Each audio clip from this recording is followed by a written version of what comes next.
The wind whispers through vast deserts, across endless expanses of golden sand where jagged mountain peaks pierce the clouds.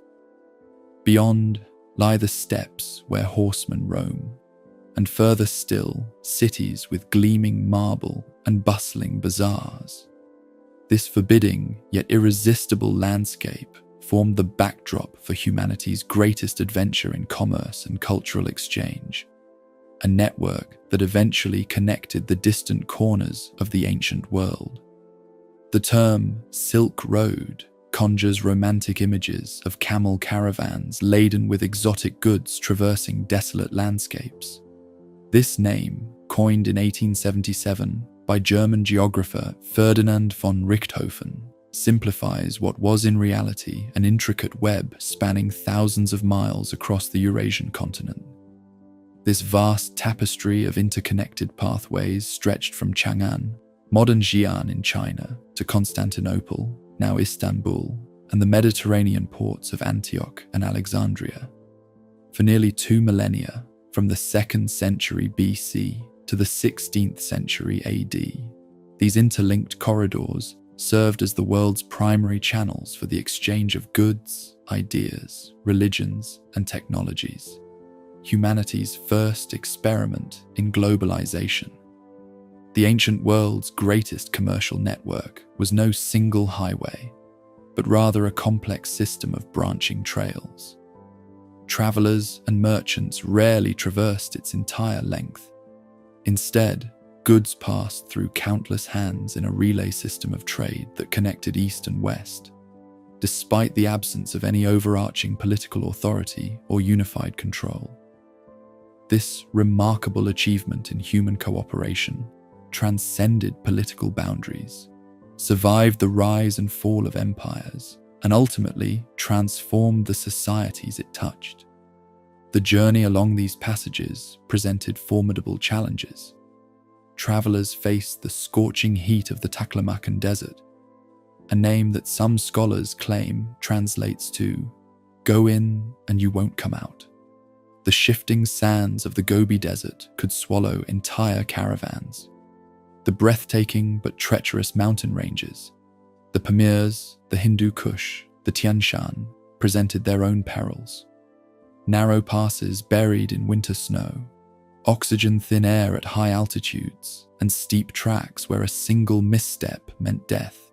Bandits lurked in remote regions, while hostile armies might block passage through territories during times of conflict. Survival along these arduous paths depended on a constellation of oasis settlements that dotted the landscape like islands in a terrestrial sea. These havens, Dunhuang, Turfan, Samarkand, Bukhara, Merv, became crucial lifelines where travelers could rest, replenish supplies, exchange currency, and trade goods. Many grew into flourishing urban centers with their own unique cultures, blending influences from the diverse peoples who passed through their gates. These cities were not merely way stations, but crucibles of civilization, where ideas mingled as freely as the merchants who carried them. Climate dictated the rhythm of travel across the continent. Summer brought scorching heat to desert regions, while winter rendered mountain passes impassable with deep snow. Merchants planned their journeys according to these seasonal patterns, creating a pulsing movement of goods and people throughout Eurasia. Spring and autumn typically saw the heaviest traffic, with caravans taking advantage of moderate temperatures before the extremes of summer and winter made travel perilous or impossible. The treasures that justified such arduous journeys were numerous and valuable. This commercial web earned its modern name from its most famous luxury commodity, silk, the luminous fabric that China guarded as a state secret for centuries. This precious material became so coveted in the Roman Empire that, at one point, pound for pound, it traded for its weight in gold. But the flow of goods extended far beyond this single textile. From east to west traveled porcelain, jade, spices, tea, paper, and gunpowder. The westward arteries returned gold, silver, glassware, wool, horses, ivory, perfumes, and precious stones to the east. Yet the material goods tell only half the story. Along with commodities traveled something far more significant: knowledge. Buddhism journeyed from India to become a dominant faith in China and East Asia. Mathematical concepts, astronomical observations, and medical techniques passed between civilizations. Musical instruments and architectural styles crossed borders. Crops and agricultural methods transformed distant economies. These connections became conduits for religions, philosophies, art forms, and technologies that would reshape human societies. Few merchants traversed the entire distance from China to the Mediterranean. Instead, goods might change hands dozens of times during their journey, with local traders specializing in specific segments of the passage. This relay system of commerce created a remarkable chain of human connections spanning cultures that often had no direct contact with one another.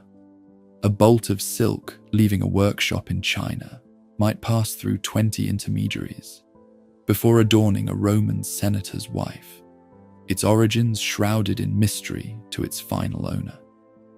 The economic impact of this exchange transformed the lands it touched. Cities that controlled strategic points along the thoroughfares accumulated enormous wealth, which they channeled into monumental architecture, artistic patronage, and scholarly institutions. Merchant classes gained unprecedented influence, challenging traditional power structures based solely on landed aristocracy or military might. New financial instruments developed to facilitate long-distance trade. Letters of credit, partnerships, and early forms of insurance emerged to manage the risks inherent in such ventures.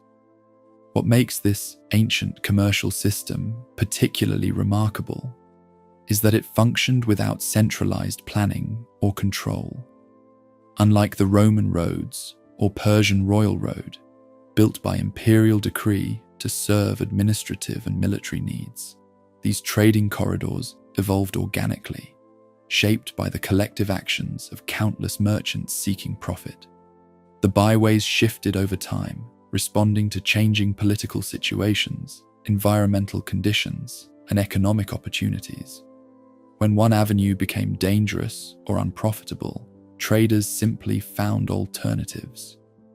This adaptive commercial phenomenon witnessed and survived the rise and fall of history's greatest empires: the Han and Tang dynasties of China, the Parthian and Sassanid empires of Persia, the Kushans of Central Asia, and the Roman and Byzantine empires all participated in and benefited from its operation.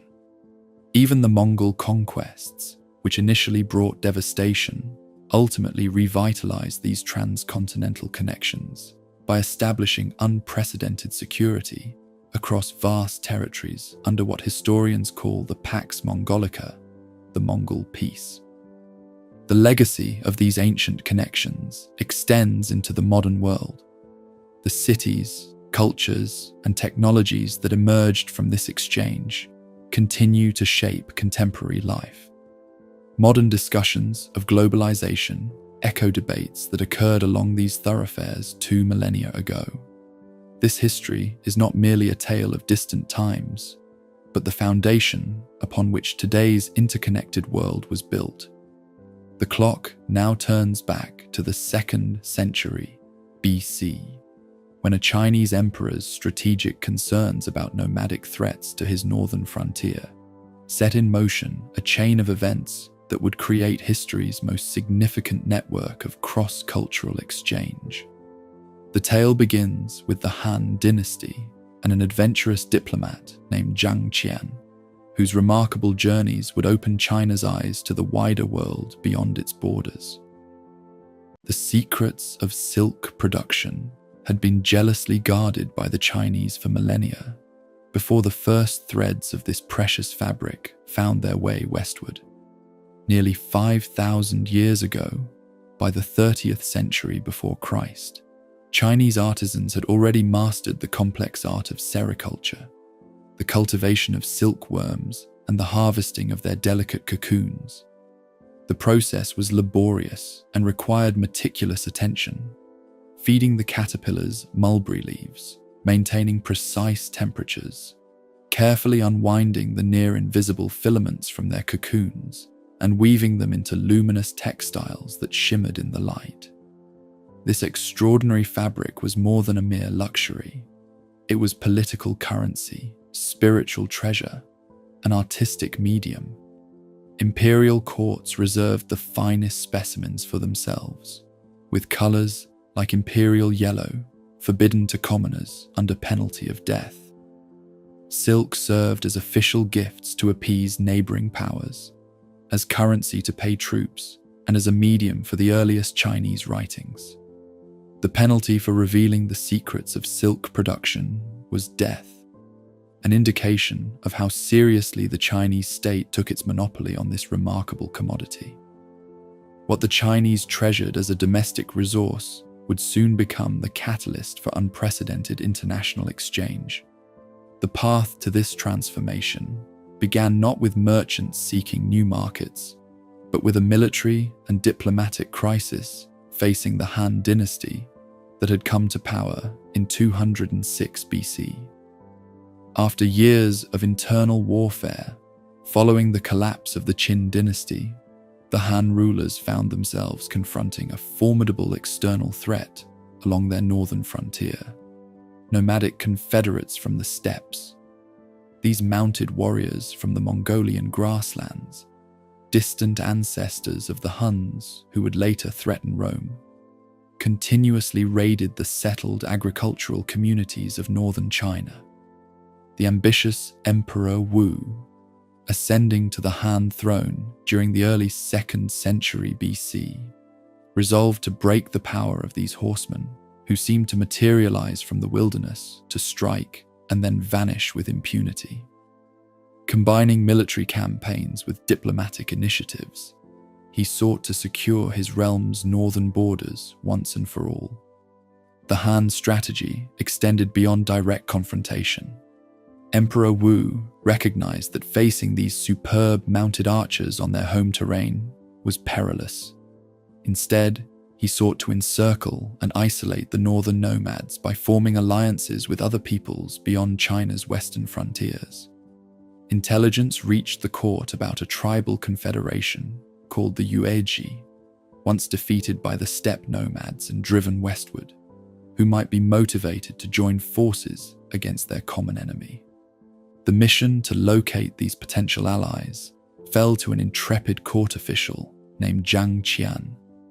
In the late 100s BC, Emperor Wu dispatched him westward with a party of 100 men to find the Yuezhi and negotiate an alliance.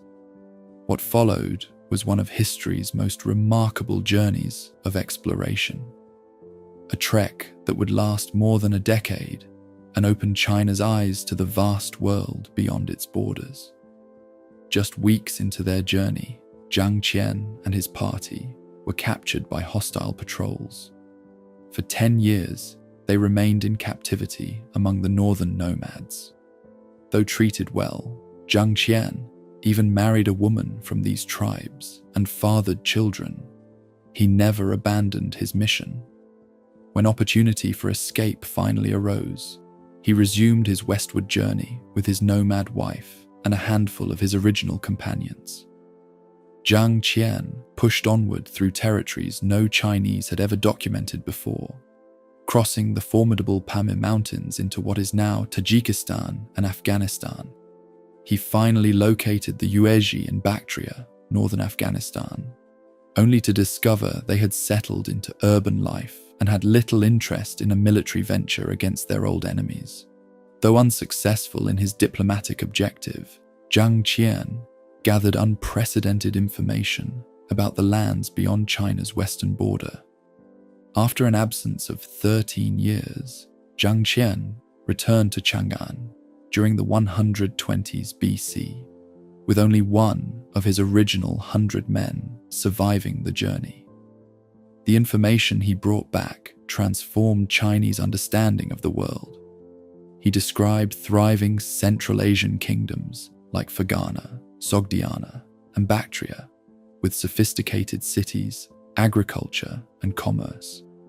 Most tantalizing to Emperor Wu were reports of the exceptional horses bred in the Fergana Valley, larger, stronger, and faster than any in China, and believed to sweat blood, likely a parasitic condition that caused red secretions. These heavenly horses became an obsession for Emperor Wu, who saw in them the key to military superiority against the frontier threats. A few years later, as the 2nd century BC neared its final decade, he sent Zhang Qian on a second expedition westward, this time with more diplomatic success.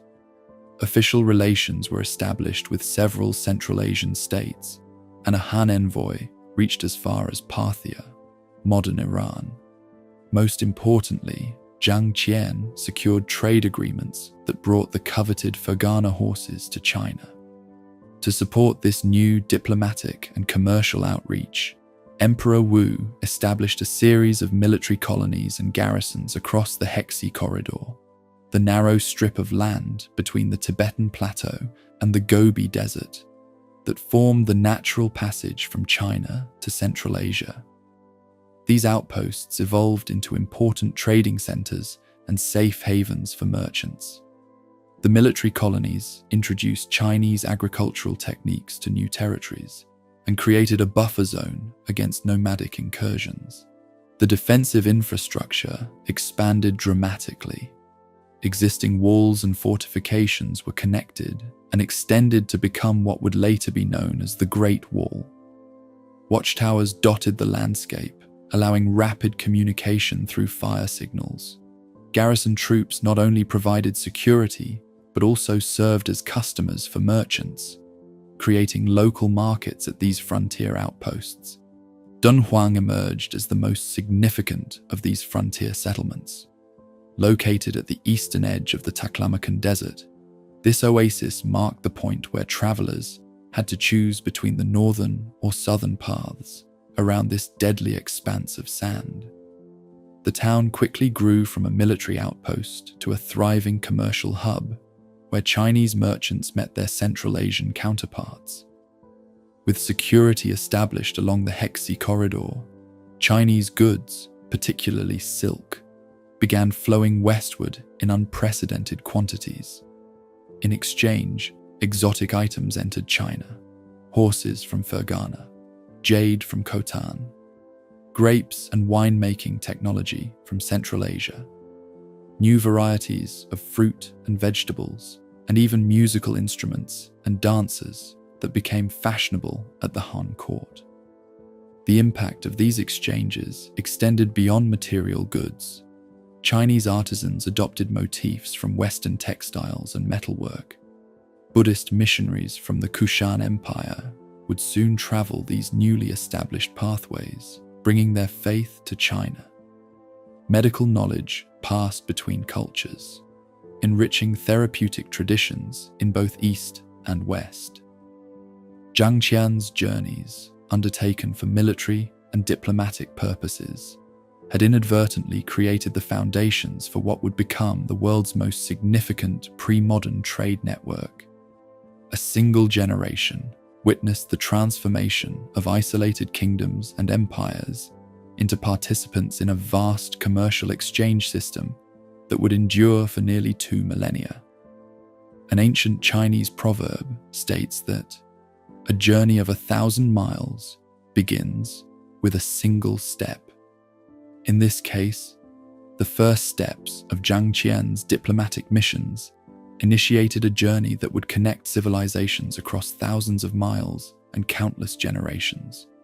What began as a strategic response to border security concerns evolved into a transcontinental dialogue of cultures, religions, technologies, and ideas that would shape the development of human civilization. Between the flourishing Han Empire in the east and the expanding Roman Empire in the west stood a powerful intermediary, the Parthian Empire. Rising from the ashes of the Seleucid realm in what is now Iran, the Parthians strategically positioned themselves along the emerging trade corridors between China and the Mediterranean world. Their domain encompassed modern Iran, Iraq, and parts of Turkey, Armenia, and Turkmenistan, territories that contained crucial sections of what would become the central arteries of transcontinental exchange. The Parthians recognized the immense profit potential in controlling these vital passages. Unlike later empires that sometimes sought to dominate the entire length of the commercial network, the Parthians embraced their role as middlemen. They improved infrastructure inherited from their Persian and Seleucid predecessors, maintaining and extending the royal road that ran from Susa near the Persian Gulf to Sardis in western Anatolia. Caravan zerais, fortified inns providing shelter, food, and security for travelers, were constructed at regular intervals, typically a day's journey apart. Parthian authorities implemented sophisticated systems to regulate trade, including customs posts and standardized taxation. Their stable silver coinage facilitated transactions across their vast realm.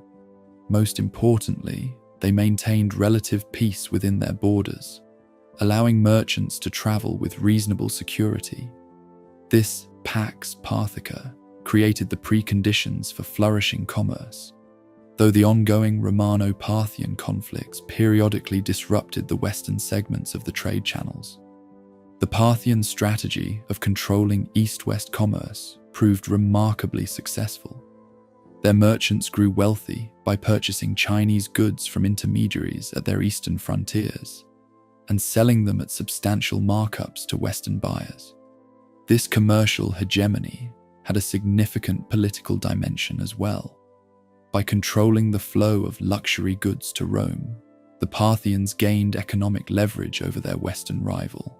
The vast transfer of gold and silver from Rome to pay for Eastern luxuries caused recurring financial crises in the Roman economy. While the Parthians dominated the central portion of the transcontinental exchange, numerous smaller kingdoms played crucial roles as interconnecting links in the commercial chain. The Kushan Empire, centered in what is now northern India, Afghanistan, and parts of Central Asia, created a critical bridge between the Chinese, Indian, and Persian worlds. Emerging from Yuezhi nomads who had settled in Bactria, the Kushans established a multilingual, multicultural realm that became a crossroads of commerce and ideas. Under rulers like Kanishka I in the early decades of the 2nd century after Christ, the Kushan Empire reached its zenith, controlling territories from the Aral Sea to the Ganges River Valley. Their coins, inscribed in Greek script but featuring Indian, Persian, and Central Asian deities, symbolized their multicultural identity. The Kushans patronized Buddhism, facilitating its spread along the commercial corridors to China. Their realm became a melting pot where Greeks, Indians, Persians, and Chinese exchanged goods and ideas in cosmopolitan cities like Peshawar, Taxila, and Mathura. Further north, the Sogdian city-states around Samarkand and Bukhara emerged as specialized actors in the growing commercial drama. The Sogdians, an Iranian people with a talent for languages and trade, established merchant colonies throughout Central Asia and China. Their commercial acumen made Sogdian synonymous with merchant in many regions. Their linguistic versatility, many Sogdians were multilingual, made them ideal intermediaries.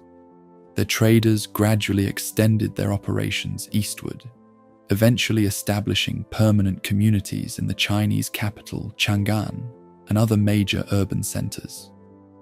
Sogdian merchant letters discovered in a watchtower near Dunhuang reveal the sophisticated commercial operations of these traders. Detailed market information, credit arrangements, and trading strategies discussed between partners separated by thousands of miles. These documents provide rare, first-hand evidence of the complex commercial networks operating across Eurasia, where trusted family members manage distant branches of trading enterprises. In the western reaches of this commercial system, the desert city of Palmyra played a similar connecting role. Situated at a crucial oasis in the Syrian desert, Palmyra grew from a local trading post to a magnificent city whose wealth derived almost entirely from long-distance commerce. Palmyrene merchants specialized in luxury goods bound for Roman markets: silk, spices, perfumes, and exotic stones. Their caravans, sometimes numbering hundreds of camels, traversed the dangerous desert routes between Mesopotamia and the Mediterranean. Bilingual inscriptions in Aramaic and Greek from Palmyra honor prominent merchants and caravan leaders, demonstrating the high social status accorded to successful traders. The spectacular monuments of the city, temples, colonnaded streets, a vast agora, and elaborate tombs testify to the enormous wealth generated by this commerce. For several centuries, Palmyrene merchant families operated extensive networks reaching from Rome to India, exemplifying the entrepreneurial energy driving transcontinental trade. These various intermediaries, Parthians, Kushans, Sogdians, and Palmyrenes, created an interconnected commercial ecosystem that enabled goods from China to reach Mediterranean markets despite the absence of direct contact between the Han and Roman empires. Their specialized roles and cooperation allowed the network to function across political, linguistic, and cultural boundaries. The most famous luxury commodity moving westward through this system was undoubtedly Chinese silk. The luminous fabric reached the Roman world toward the end of the 1st century before Christ, where it created an immediate sensation. Roman women embraced the diaphanous material for its sensual qualities and exotic origin. The Roman Senate, alarmed by both the moral implications of these revealing garments and the drain of gold to pay for them, attempted unsuccessfully to prohibit men from wearing silk during the reign of Tiberius. The Roman naturalist Pliny the Elder, writing during the Flavian dynasty, lamented, "At the lowest computation, India, China, and the Arabian Peninsula take from our empire 100 million sesterces every year. That is what our luxuries and our women cost us." His complaint reflected a widespread concern about the negative balance of trade with the East. Yet despite official disapproval, the Roman appetite for silk only increased with time. Roman understanding of silk's origins remained remarkably inaccurate. Pliny believed that silk came from trees, writing that the Ceres, Chinese, comb from the leaves both a woolly substance and a fine white liquid, then wash it with water and draw it out into threads. Other Roman writers imagined silk as a type of wool or cotton. These misconceptions persisted because the Romans had no direct contact with China. All their silk arrived via multiple intermediaries who carefully guarded information about their sources to protect their profits. The Roman desire for direct access to the source of silk and other Eastern luxuries motivated exploration and attempts to circumvent the Parthian middlemen. Maritime routes through the Red Sea to India developed as alternatives to the overland passages. The anonymous author of the Periplus of the Erythraean Sea, a sailing guide written during Nero's reign, described trade routes reaching from Egypt to India, with tantalizing mentions of a land called Thena, China, further east. Near the close of the 1st century AD, a Roman envoy named Gan Ying, sent by General Ban Chao of the Han dynasty, reached the shores of the Western Sea, likely the Persian Gulf or Eastern Mediterranean. According to Chinese historical records, Parthian guides discouraged him from continuing further, telling him the sea voyage to Rome would take 2 years, and many died on the journey. This deliberate misinformation protected Parthian commercial interests by preventing direct Romano-Chinese contact. Antioch in Syria and Alexandria in Egypt emerged as the principal western termini of the transcontinental exchange, where Eastern goods entered Mediterranean commercial circuits. Both cities developed specialized markets and workshops, where raw materials from the East were processed into finished goods for Roman consumers. Particularly significant were the purple dye workshops of Tyre, where Chinese silk was redyed with the precious Tyrian purple extracted from murex shellfish, creating fabrics worth their weight in gold. Financial infrastructure evolved to support the growing volume of trade. Banking houses in major commercial centers offered letters of credit to merchants, eliminating the need to transport large quantities of coin across dangerous territory. Specialized commercial law developed to govern transactions between merchants of different legal traditions.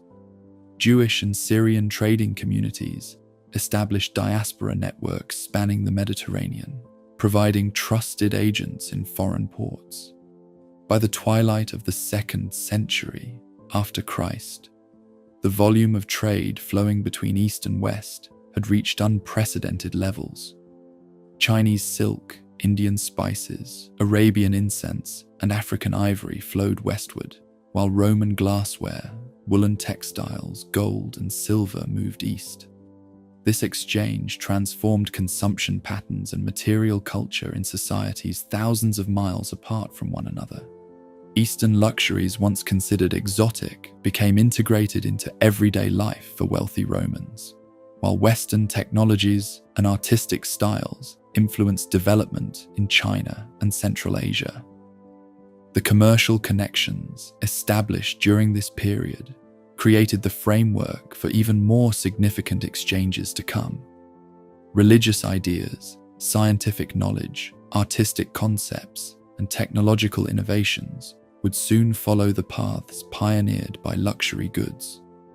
Buddhism would travel from India to China, while Greek philosophical concepts moved eastward. Chinese innovations like paper would eventually transform intellectual life in the West.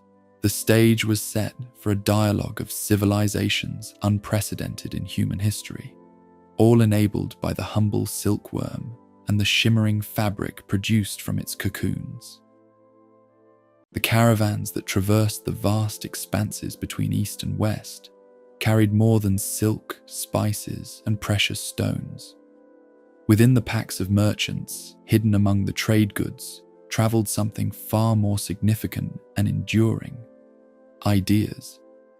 Of all the cultural transmissions that followed the commercial pathways across Eurasia, none proved more consequential than the eastward journey of Buddhism from its Indian homeland to the diverse societies of Central and East Asia. Buddhism entered China during the later Han Dynasty, not through conquest or official mission, but through the quiet influence of foreign merchants, Indian and Central Asian traders, practicing their faith in private shrines and small temples in Chinese trading towns, attracted the attention of local populations curious about their mysterious rituals and philosophical teachings. Unlike Confucianism and Taoism, which had developed within the Chinese cultural context, Buddhism offered an entirely new worldview, with distinct answers to fundamental questions about existence, suffering, and salvation. The earliest Buddhist texts reached Chinese hands during the 1st century of the Common Era.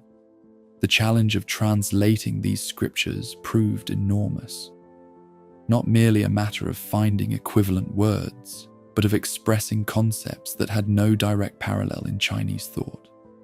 Early translators often resorted to borrowing Taoist terminology, creating hybrid interpretations that significantly influenced how Buddhism developed on Chinese soil. This process of translation and adaptation continued for centuries, creating a unique synthesis of Indian religious ideas and Chinese cultural forms. As Buddhism gained followers among the Chinese population, indigenous monks developed a desire to visit the sacred sites of India and study authentic texts directly from Indian masters. In the early 5th century, a Chinese monk named Faxian embarked on a remarkable journey that would last 15 years. Setting out from the Chinese imperial capital, he traversed the terrifying deserts of Central Asia, crossed the snowy mountains, the Pamirs and Hindu Kush, and eventually reached the Buddhist holy sites in northern India. His written account, a record of Buddhist kingdoms, provided detailed information about the lands along the trade passages and became an invaluable guide for later pilgrims. Faxian's pioneering journey established a tradition of Chinese Buddhist pilgrimage that would flourish for centuries. These religious travelers, braving extraordinary hardships to reach India, became important agents of cultural transmission, returning with manuscripts, relics, and artistic models that transformed Chinese Buddhism. Their written accounts, combining geographical information with religious observations, constitute some of our most valuable historical sources for understanding the diverse societies connected by these transcontinental passages. The most remarkable of these pilgrims was undoubtedly Xuanzang, who departed the Tang capital in 629 AD against imperial orders. His 17-year odyssey through Central Asia and India, and his return with hundreds of Sanskrit texts, became the stuff of legend, eventually inspiring the classical Chinese novel Journey to the West. Xuanzang's detailed record of his travels provides an unparalleled window into 7th century Asian societies, from the Buddhist kingdoms of the Tarim Basin to the great educational centers of India like Nalanda University. The tremendous effort invested in these pilgrimages and translation projects reflects the profound impact Buddhism had on Chinese society. By the Tang dynasty, the foreign faith had become thoroughly integrated into Chinese culture, producing distinctive schools of thought like Chan, Zen, Buddhism, that blended Indian meditative practices with Chinese philosophical tendencies. Buddhist monasteries became important economic and cultural institutions, owning vast lands, operating banks and pawn shops, and serving as centers of scholarship, art, and medicine. The visual evidence of Buddhism's journey eastward remains most spectacularly preserved at Dunhuang, where the Mogao Caves contain the world's greatest treasury of Buddhist art. Beginning in 366 AD, when a monk named Yuezun claimed to have seen a vision of 1,000 Buddhas on the cliff face, generations of devotees carved hundreds of cave temples into the soft rock. Inside, they created magnificent sculptures and wall paintings that document the evolution of Buddhist art as it absorbed influences from cultures all along the trade passages. These caves served not only as religious shrines, but also as repositories for texts.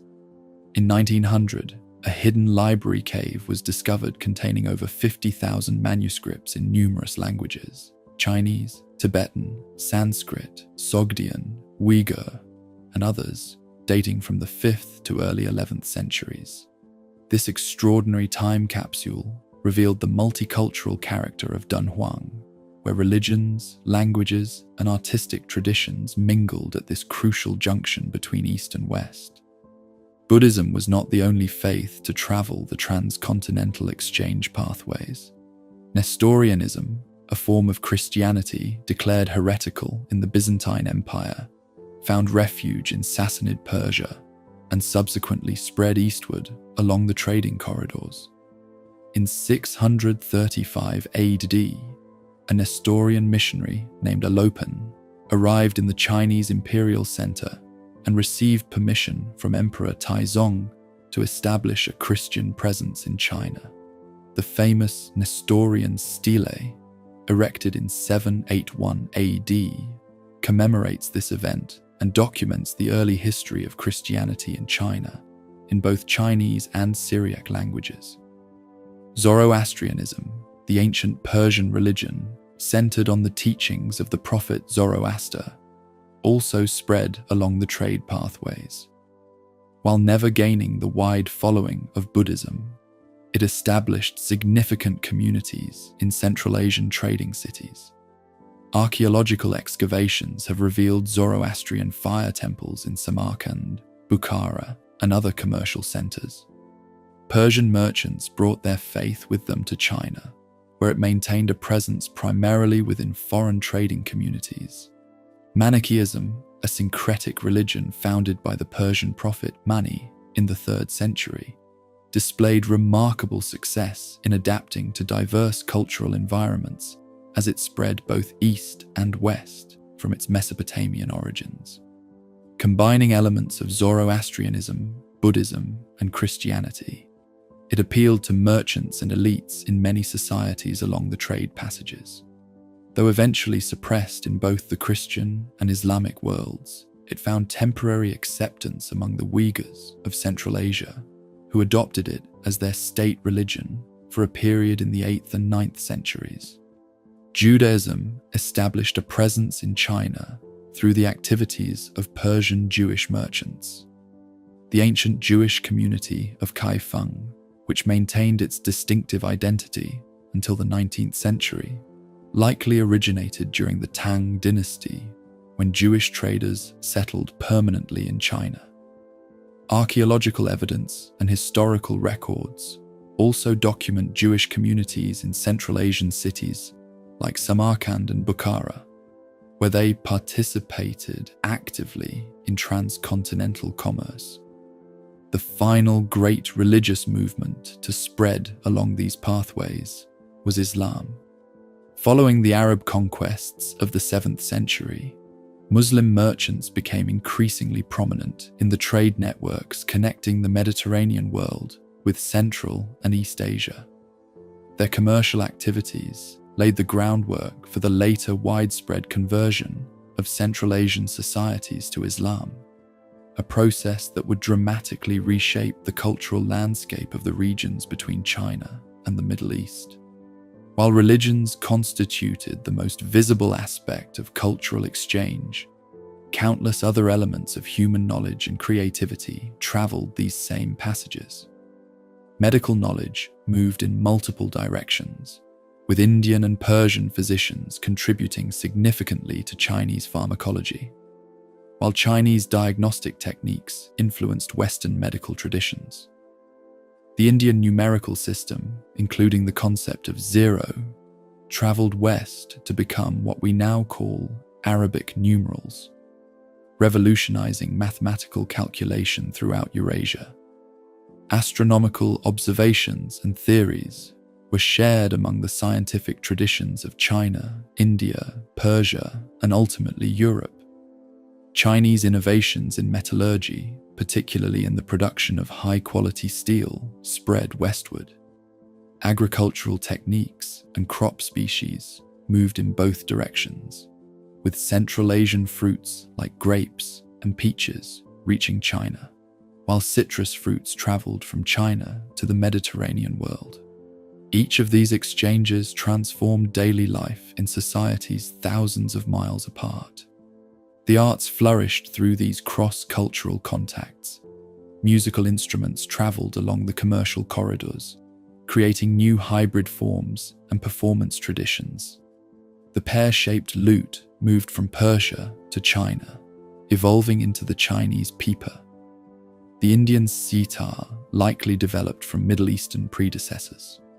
The 7-day week, originally Babylonian but standardized by the Romans, eventually replaced the 10-day Chinese week through commercial contacts.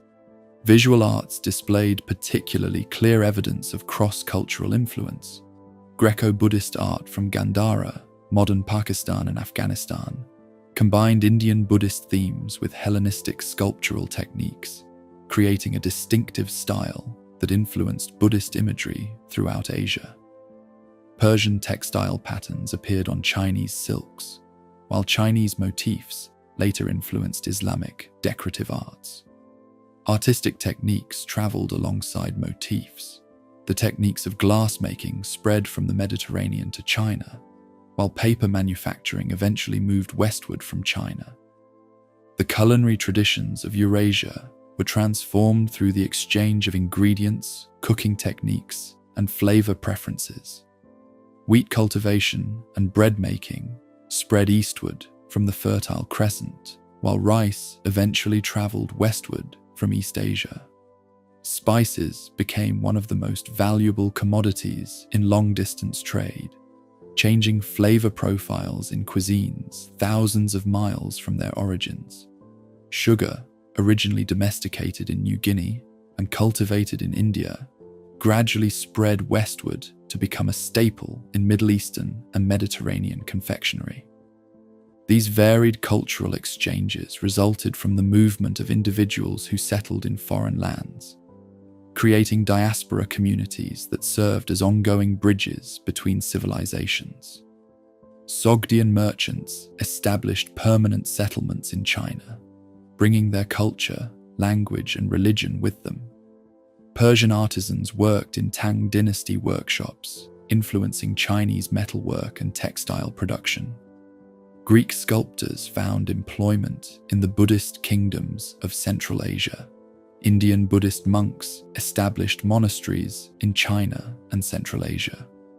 What made these exchanges possible was not merely the physical movement of goods and people, but the emergence of cosmopolitan attitudes in the major cities connected by the trade passages.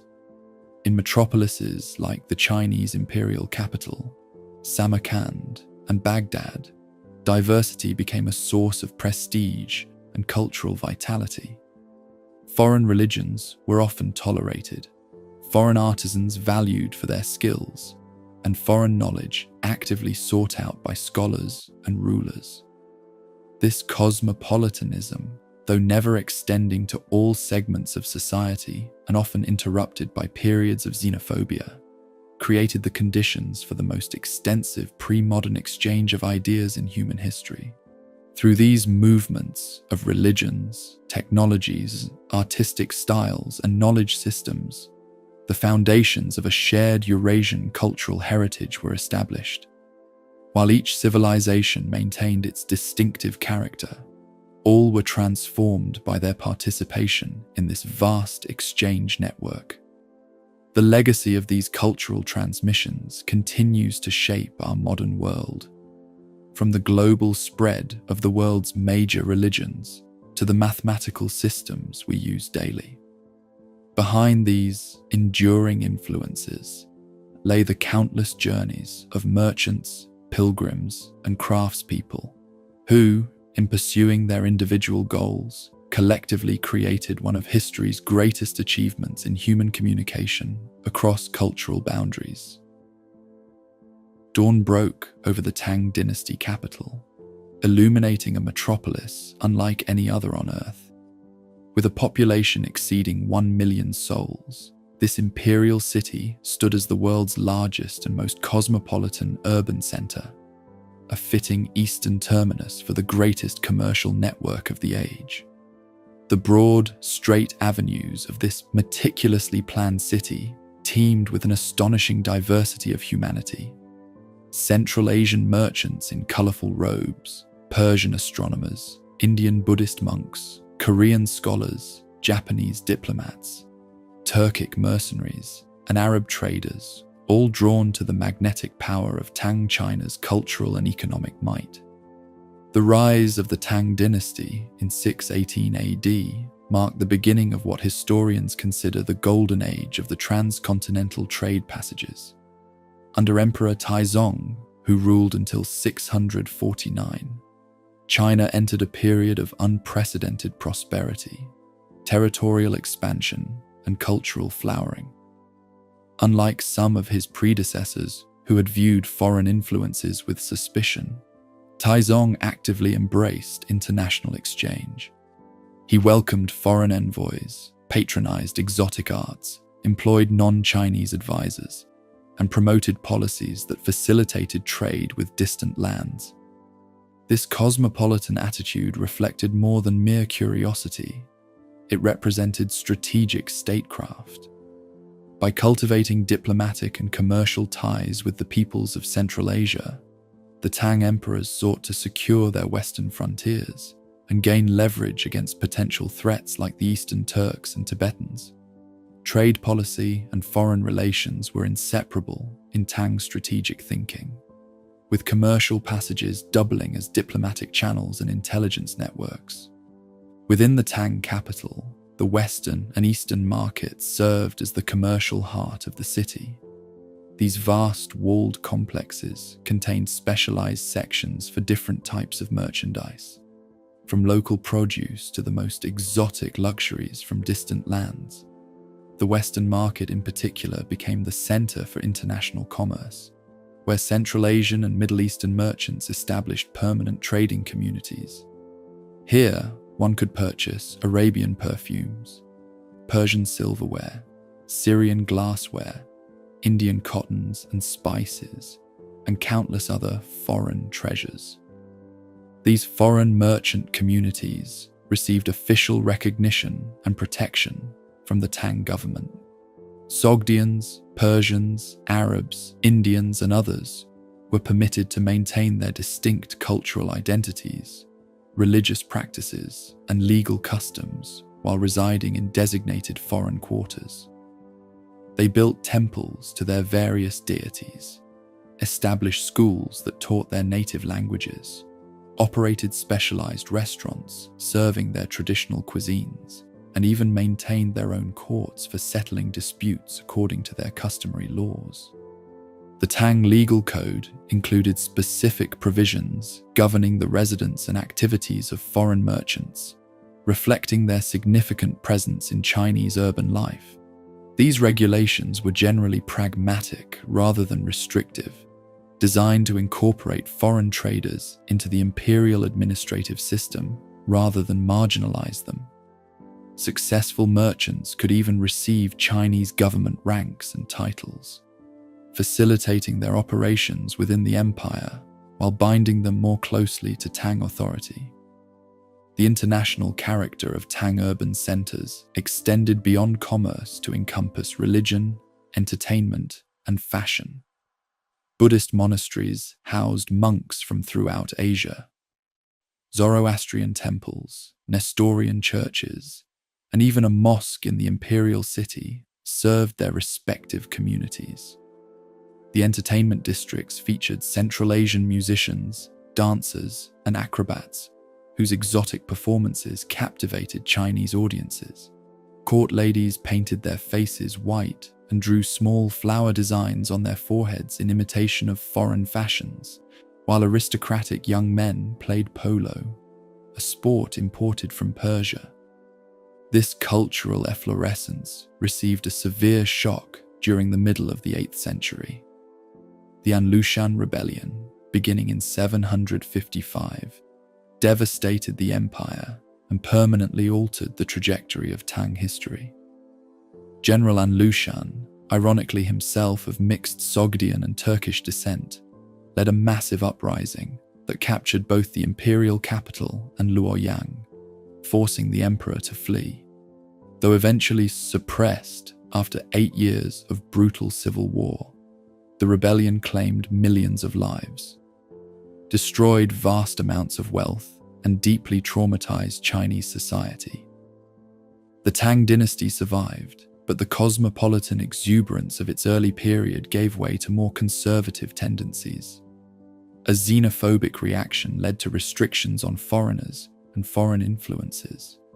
The most dramatic expression of this cultural backlash came in 845, when Emperor Wuzong ordered the suppression of foreign religions, primarily targeting Buddhism, but also affecting Nestorian Christianity, Zoroastrianism, and Manichaeism.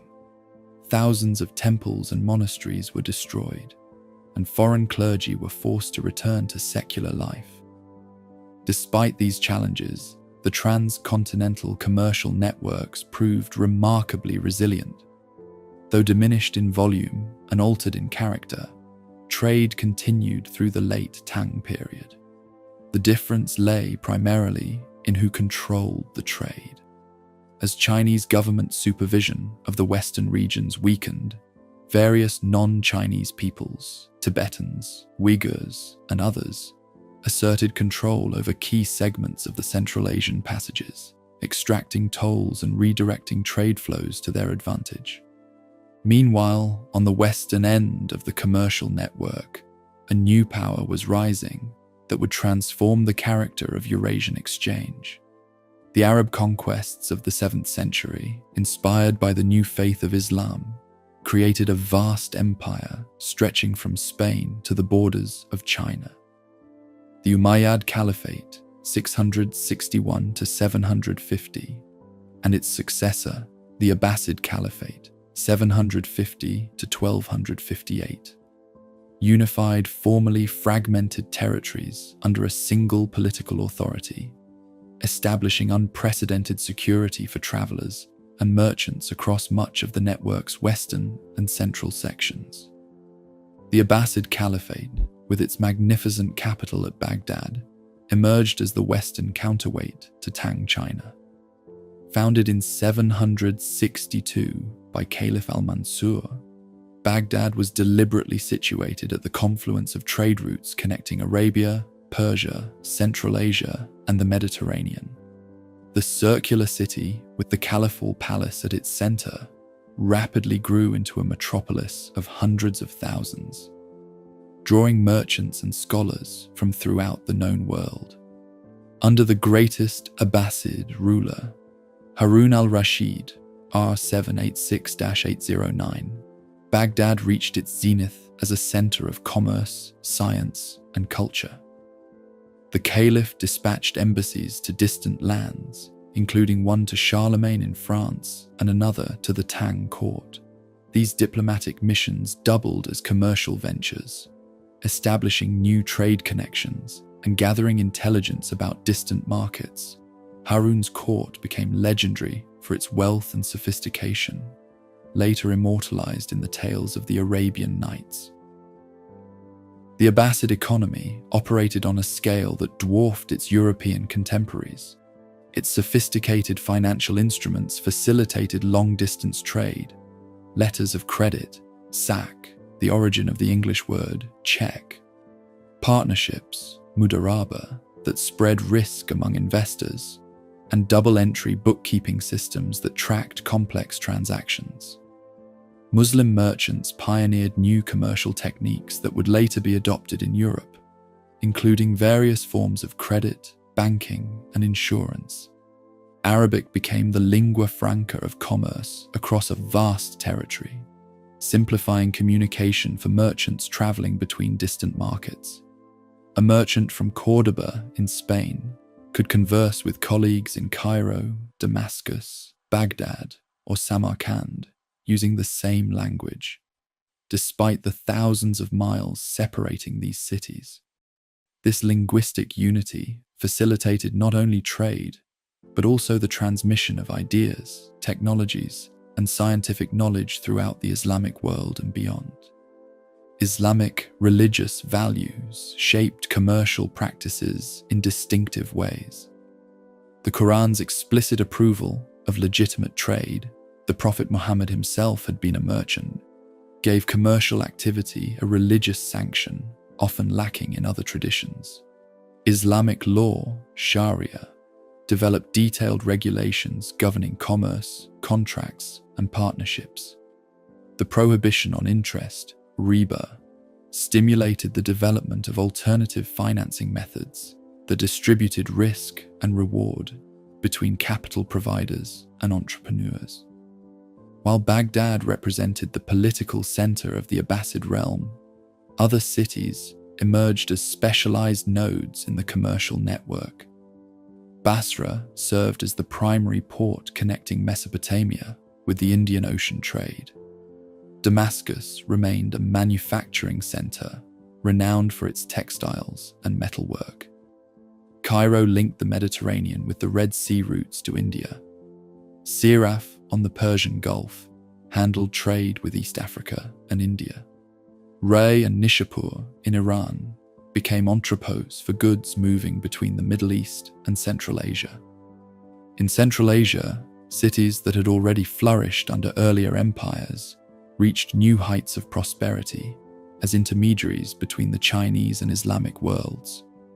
Samarkand, situated in the fertile Zeravshan Valley, became particularly renowned for its paper manufacturing industry, a technology transferred from China that would eventually transform the Islamic world and later Europe. The city's artisans also produced glass, textiles, metal goods, and ceramics that were traded throughout Eurasia. Bukhara, with its skyline of minarets and domes, developed into a major intellectual center as well as a commercial hub. Its libraries and madrasas, educational institutions, attracted scholars from across the Islamic world. The city became particularly known for hadith scholarship, the collection and verification of the sayings and actions of the Prophet Muhammad, under scholars like Imam al-Bukhari, whose compilation remains among the most authoritative in Islamic tradition. Merv, located in what is now Turkmenistan, may have been the world's most populous city for a brief period during the 12th century. Its sophisticated urban infrastructure included elaborate water management systems, public baths, libraries, and markets specializing in different commodities. The city's strategic location at the intersection of routes connecting Iran, Central Asia, and China made it an essential commercial center, while its agricultural hinterland produced cotton, silk, and other valuable crops. The material goods that flowed through this interconnected system were more diverse than ever before. Chinese silk remained important, but was now joined by Chinese porcelain, whose gleaming white surfaces and delicate blue designs captivated consumers throughout Eurasia. Tea from southern China became increasingly popular in Central Asia and parts of the Middle East. Paper, initially a Chinese monopoly, was now produced in Samarkand and other Central Asian cities, gradually making its way westward. From the Islamic world came glassware, brass and bronze work, carpets and textiles, particularly the tiraz, luxury fabrics bearing calligraphic inscriptions that often included the name of the ruling caliph. India contributed cotton textiles, spices, gemstones, and ivory. The Byzantines exported fine glassware, jewelry, and purple-dyed textiles. From the northern forests came amber, furs, and slaves. African gold, ivory, and exotic animals entered the network through Egypt. This dazzling array of goods passed through countless hands, increasing in value with each transaction. Alongside these physical commodities flowed the currency of knowledge. The Abbasid Caliphate famously patronized the translation of Greek, Persian, Indian, and eventually Chinese texts into Arabic. The House of Wisdom, Bait al-Hikmah, in Baghdad, employed scholars who rendered works on medicine, astronomy, mathematics, philosophy, and other fields into the Arabic language, preserving ancient learning that might otherwise have been lost and integrating knowledge from diverse civilizations into new syntheses. This intellectual ferment produced remarkable innovations. Muslim astronomers refined the astrolabe and constructed sophisticated observatories. Mathematicians, like al-Khwarizmi, whose name gives us the word algorithm, developed algebra as a distinct field. Physicians like al-Razi and Ibn Sina, Avicenna, wrote medical encyclopedias that would be studied in Europe for centuries. Geographers produced increasingly accurate maps of the known world, incorporating information gathered from merchants who had traveled to distant lands. Chinese technological innovations continued to move westward. The technique of making paper spread from Samarkand to Baghdad by the late 8th century, and from there throughout the Islamic world, fundamentally transforming the economics of book production and the dissemination of knowledge. Techniques for manufacturing high-fired ceramics slowly diffused westward. The magnetic compass, initially developed in China, eventually reached the Islamic world and Europe. The integration of diverse cultural elements resulted in distinctive aesthetic fusion in arts and architecture. Central Asian textiles incorporated Chinese motifs alongside Persian and Hellenic elements. Chinese painting was influenced by Western perspective techniques via Central Asia. Islamic decorative arts absorbed influences from Byzantine, Persian, and Indian traditions. Music and cuisine similarly reflected the blending of diverse cultural elements as they traveled along the commercial passages. By the mid-9th century, the Abbasid Caliphate began experiencing the same cyclical decline that affected the Tang dynasty. Territorial fragmentation, fiscal crisis, and military challenges from external powers and internal revolts. The golden age of the Silk Road was drawing to a close as both its eastern and western anchors weakened simultaneously. Yet the commercial and cultural networks established during this period would prove remarkably durable, surviving political upheavals to form the foundation for the next great phase of Eurasian interaction under the Mongols. The legacy of this golden age endures in countless aspects of modern life, from the paper we write on to the numerical system we use for calculation, from the transmission of agricultural crops that transformed diets across continents to the religious traditions that shape contemporary societies. The cosmopolitan spirit of the Tang capital and Baghdad, cities where diversity was valued and knowledge from all sources was eagerly sought, represents one of history's most inspiring episodes of cross-cultural engagement, a testament to the human capacity for peaceful exchange and mutual enrichment. The thundering hooves of Mongol cavalry echoed across the steppes, deserts, and mountains of Eurasia, heralding a new chapter in the history of the great transcontinental commercial network. What began as the unification of quarreling nomadic tribes under a charismatic leader named Temujin would transform into the largest contiguous land empire the world has ever known. From the shores of the Pacific to the plains of Eastern Europe, the Mongol conquests would initially bring unprecedented devastation, followed by a remarkable period of security, stability, and renewed prosperity for the ancient trade passages. The story begins in the harsh grasslands of Mongolia, where Temujin, born around 1162, embarked on a lifelong quest to unite the fractious nomadic clans. Through a combination of military genius, political savvy, and ruthless determination, he overcame rivals and unified the Mongol tribes. In 1206, a great assembly of Mongol leaders acclaimed him as Genghis Khan, universal ruler, marking the birth of the Mongol Empire. What followed was one of history's most extraordinary military campaigns, characterized by innovative tactics, psychological warfare, and administrative brilliance. The initial Mongol conquests devastated the established trade network. Cities that had flourished as commercial centers for centuries, Samarkand, Bukhara, Merv, and countless others, were systematically destroyed when they resisted Mongol demands for submission. Contemporary accounts describe the utter obliteration of once magnificent urban centers. The Persian chronicler Juvaini wrote of the conquest of Merv.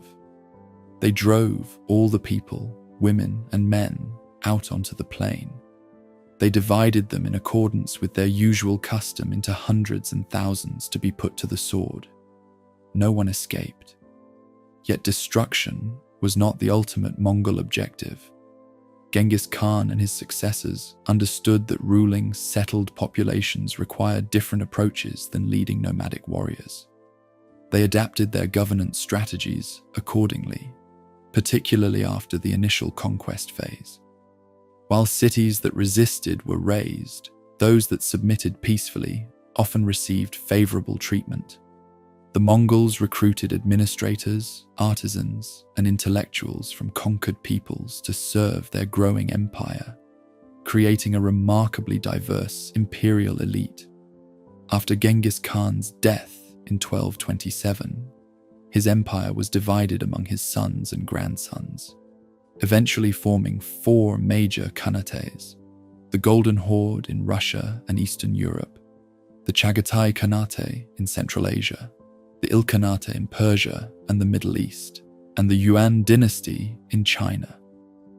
While these divisions created distinct political entities, they maintained strong familial, cultural, and commercial ties.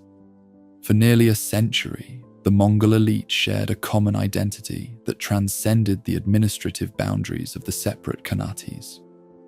This unprecedented political unification of virtually the entire length of the ancient trade passages created what historians call a Mongol peace, a period when merchants could travel from the Black Sea to the Yellow Sea under a single political authority.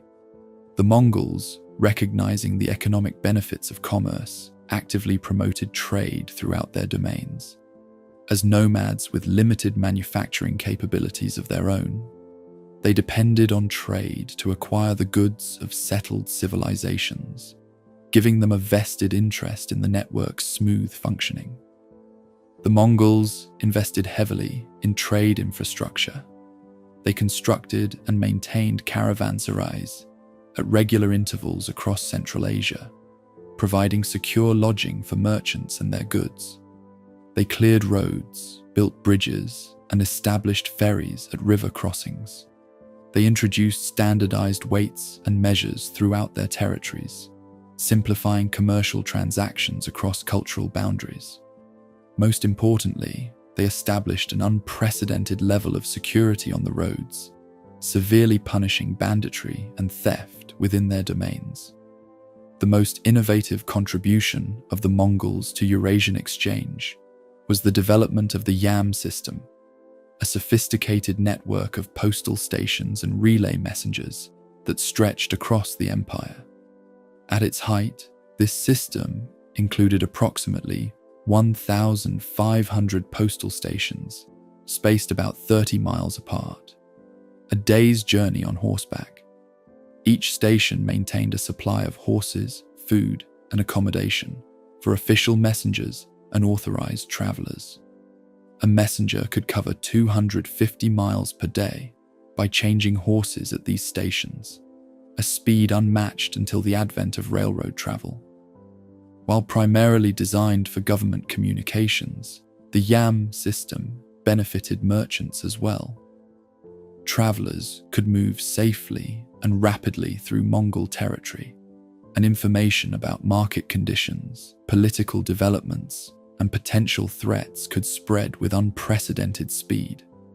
The system facilitated both the physical movement of goods and the transmission of commercial intelligence, creating a more integrated Eurasian market than had ever existed before. To further encourage commerce, the Mongols instituted the paisa, also called jarage, a tablet of gold, silver, or wood that served as a passport and safe conduct for travelers. Bearing the seal of the Khan and written in multiple languages, these tablets granted the bearer access to the YAM system and protection throughout Mongol territory. Contemporary accounts describe how merchants carrying the paisa received escort, provisions, and assistance from local Mongol authorities. The most valuable paisa, made of gold and often adorned with pearls, conveyed almost diplomatic status on their bearers. The Mongol rulers also developed sophisticated financial instruments to facilitate trade. During the Yuan dynasty in China, Kublai Khan introduced paper money backed by silk and precious metals, creating a stable currency for a vast territory. The Ilkhanate experimented with similar monetary innovations. Bills of exchange allowed merchants to deposit money in one city and withdraw it in another, eliminating the need to transport large amounts of precious metals across dangerous territory. These financial innovations reduced the costs and risks of long-distance trade. The Mongol elite displayed remarkable religious tolerance by medieval standards, which further facilitated cross-cultural exchange. Though eventually converting to Islam, Buddhism, or other faiths of their subjects, the early Mongol rulers adhered to their traditional shamanistic beliefs while showing interest in all religions. Genghis Khan exempted religious leaders, Buddhist, Christian, Muslim, and others, from taxation. Religious communities could practice freely as long as they prayed for the Khan's well-being and did not interfere with Mongol rule. This religious openness had profound implications for cultural exchange. Christian, Muslim, and Buddhist communities flourished throughout the empire, often in close proximity to one another. Religious buildings of different faiths stood side by side in Mongol capitals. Religious scholars of various traditions engaged in debates at the Mongol court, sponsored by Khans curious about theological questions. This environment of relative tolerance enabled the movement of religious ideas alongside commercial goods.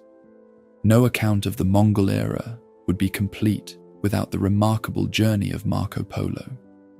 Setting out from Venice in 1271, the young merchant accompanied his father and uncle on a trading mission that would keep him in Mongol-ruled China for nearly 2 decades. Serving in the court of Kublai Khan, Marco traveled extensively throughout the Yuan Empire, observing its cities, customs, and commercial practices. His account, dictated after his return to Europe in 1295, introduced many Europeans to the wonders of the East, inspiring future explorers and traders. Although some scholars question aspects of Marco Polo's narrative, his detailed descriptions of paper money, coal burning, the imperial postal system, and other Chinese innovations unknown in Europe lend credibility to his account. His text reflects the perspective of a merchant, focusing on trade goods, commercial practices, and urban amenities rather than political or military affairs. This commercial emphasis makes his book particularly valuable for understanding the economic dimensions of the transcontinental exchange during this era of unified rule. Marco Polo was exceptional in the length of his stay in China, but he was far from the only European to travel the eastern trade routes during this period. Franciscan missionaries like John of Plano Carpini and William of Rubruck journeyed to the Mongol court in the mid-13th century, leaving detailed written accounts. Merchants from Italian city-states established trading outposts in Black Sea ports, the Crimea, and Central Asia. Genoese and Venetian trade networks extended deep into Mongol territory, connecting European markets with Asian goods. A particularly remarkable traveller of this era was Rabban Sauma, a Turkic Nestorian Christian monk who travelled from Beijing to Europe as an ambassador of the Ilkhanate. His journey, a reverse mirror of Marco Polo's, took him to Constantinople, Naples, Rome, Paris, and Bordeaux between 1287 and 1288. He celebrated Mass with Pope Nicholas IV and met with European monarchs like Philip IV of France and Edward I of England. His journey symbolizes the unprecedented connectivity of Eurasia under Mongol rule. Ibn Battuta, the great Moroccan traveller of the 14th century, also benefited from the relative security of the Mongol realms during his extraordinary journeys across Asia, Africa, and Europe. His travels took him through the territories of the Golden Horde and Chagatai Khanate, and he left detailed descriptions of the commercial cities along his route. His observations of paper money, postal stations, and commercial practices corroborate many aspects of Marco Polo's earlier account. The volume and diversity of goods exchanged during this era of transcontinental security exceeded all previous periods. Chinese silk and porcelain continued to flow westward in ever-increasing quantities. The blue and white porcelain that would later become synonymous with Chinese ceramic art developed during the Yuan dynasty in response to Middle Eastern tastes, incorporating cobalt pigments imported from Persia. This fusion of Chinese manufacturing techniques with West Asian aesthetic preferences exemplifies the cross-cultural character of Mongol-era commerce. Technologies transferred more efficiently than ever before. Printing technology, long established in China, spread westward through Mongol territories, reaching Persia and eventually Europe. Gunpowder and its associated weapons diffused from China to the Islamic world and Europe during this period.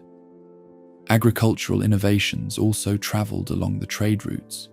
New fruit varieties, irrigation techniques, and cultivation methods transformed food production across Eurasia. The Mongol era witnessed unprecedented scholarly and scientific exchange. Persian and Arab astronomers worked in Chinese observatories, while Chinese mathematical and calendrical knowledge influenced Middle Eastern science.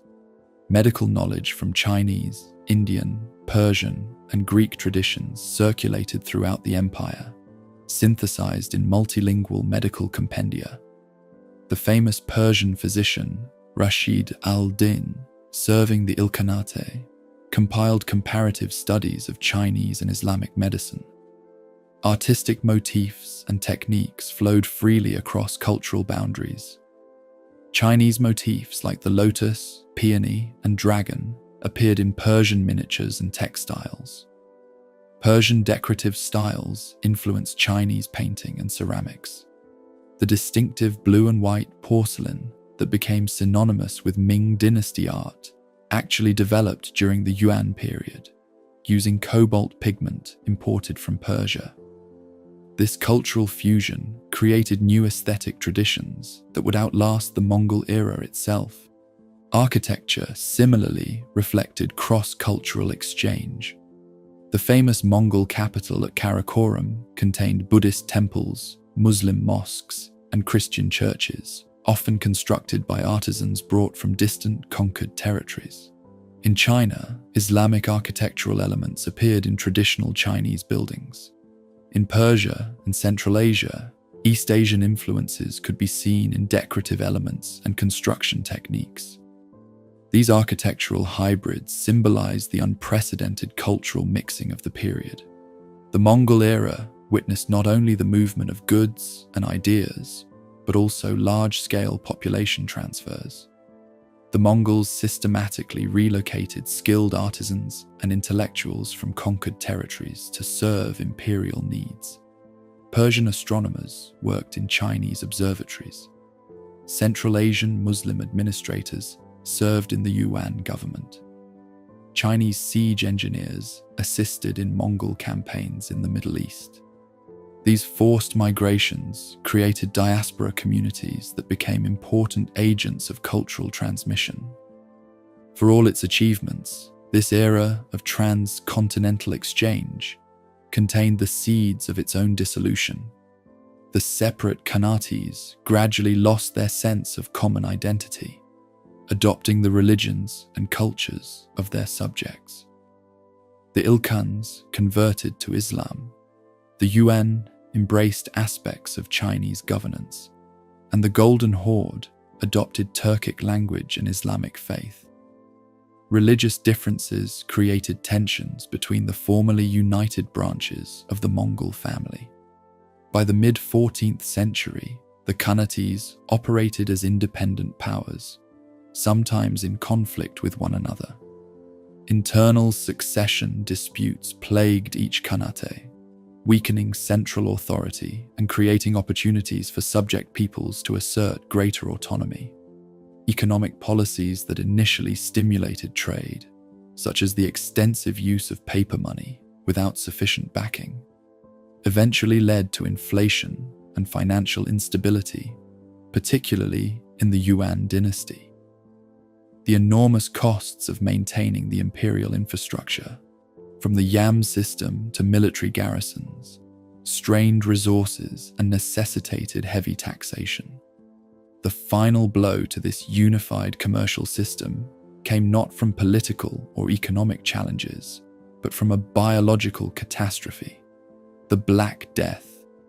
This devastating pandemic, which killed approximately 1/3 of Europe's population, likely originated in East Asia and spread rapidly along the very trade routes that the Mongols had secured and developed.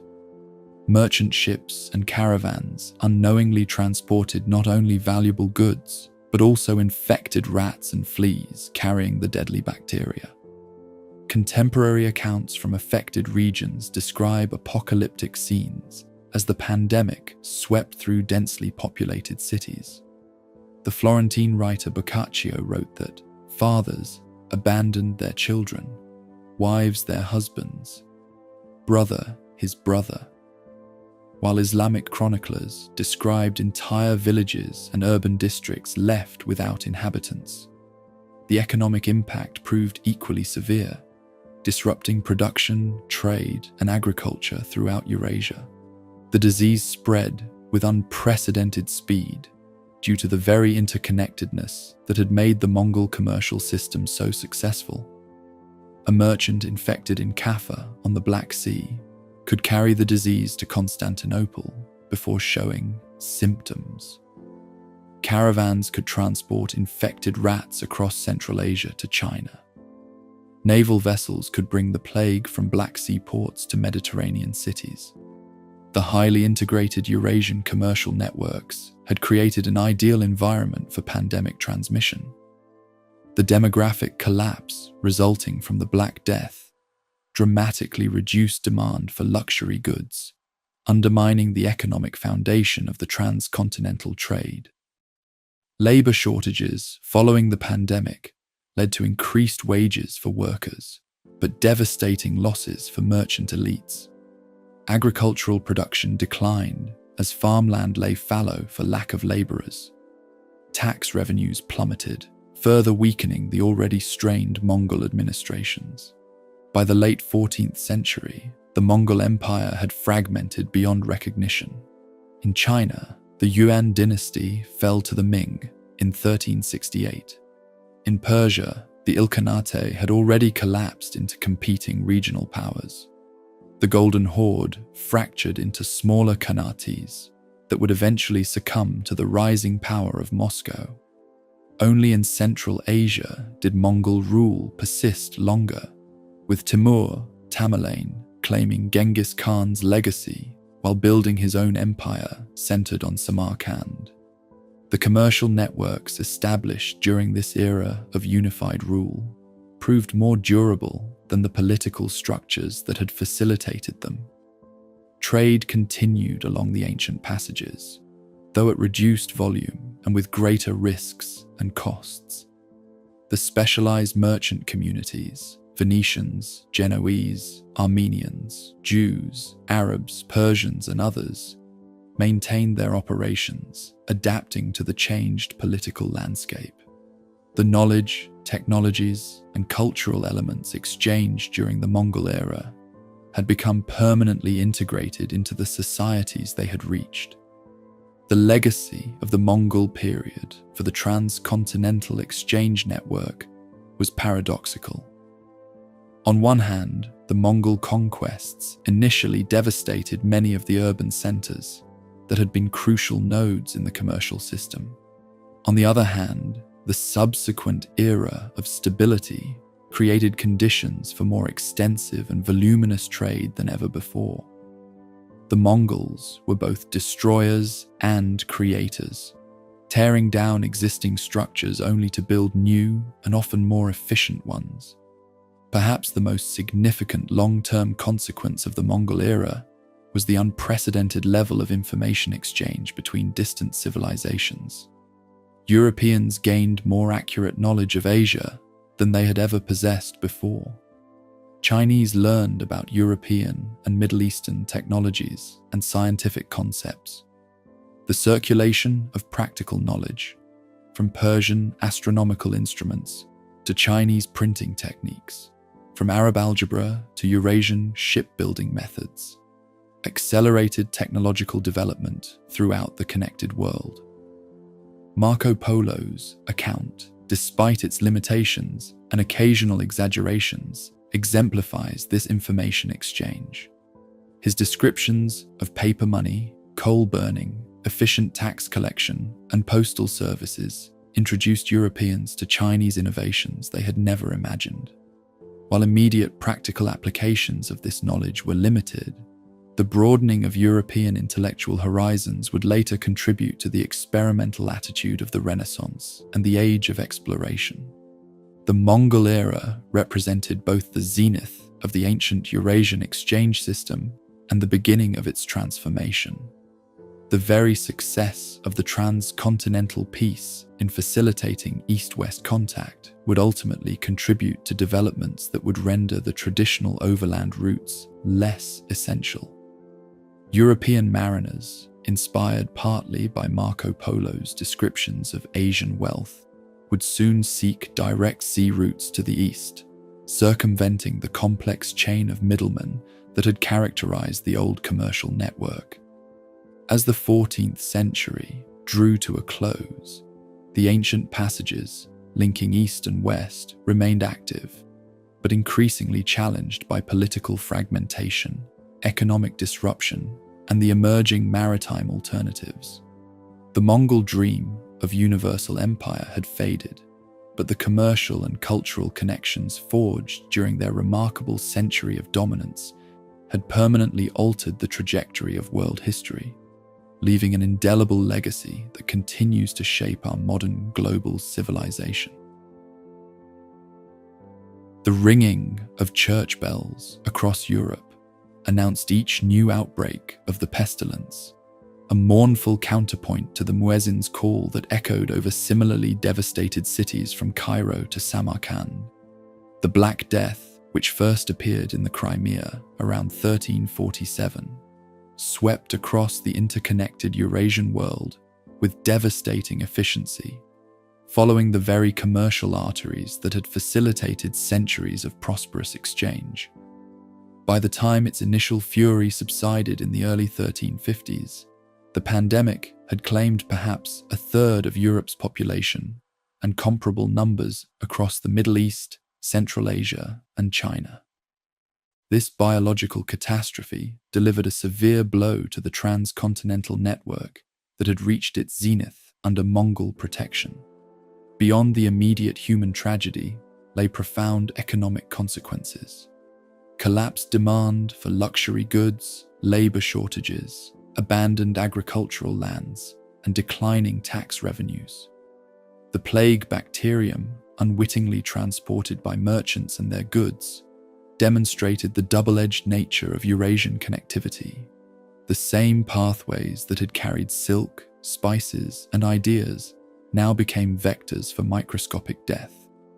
The timing of this pandemic proved particularly consequential, coinciding with the political fragmentation of the Mongol Empire. The Golden Horde, ruling the western steppe regions, had already adopted Islam and grown culturally distant from its Mongol origins.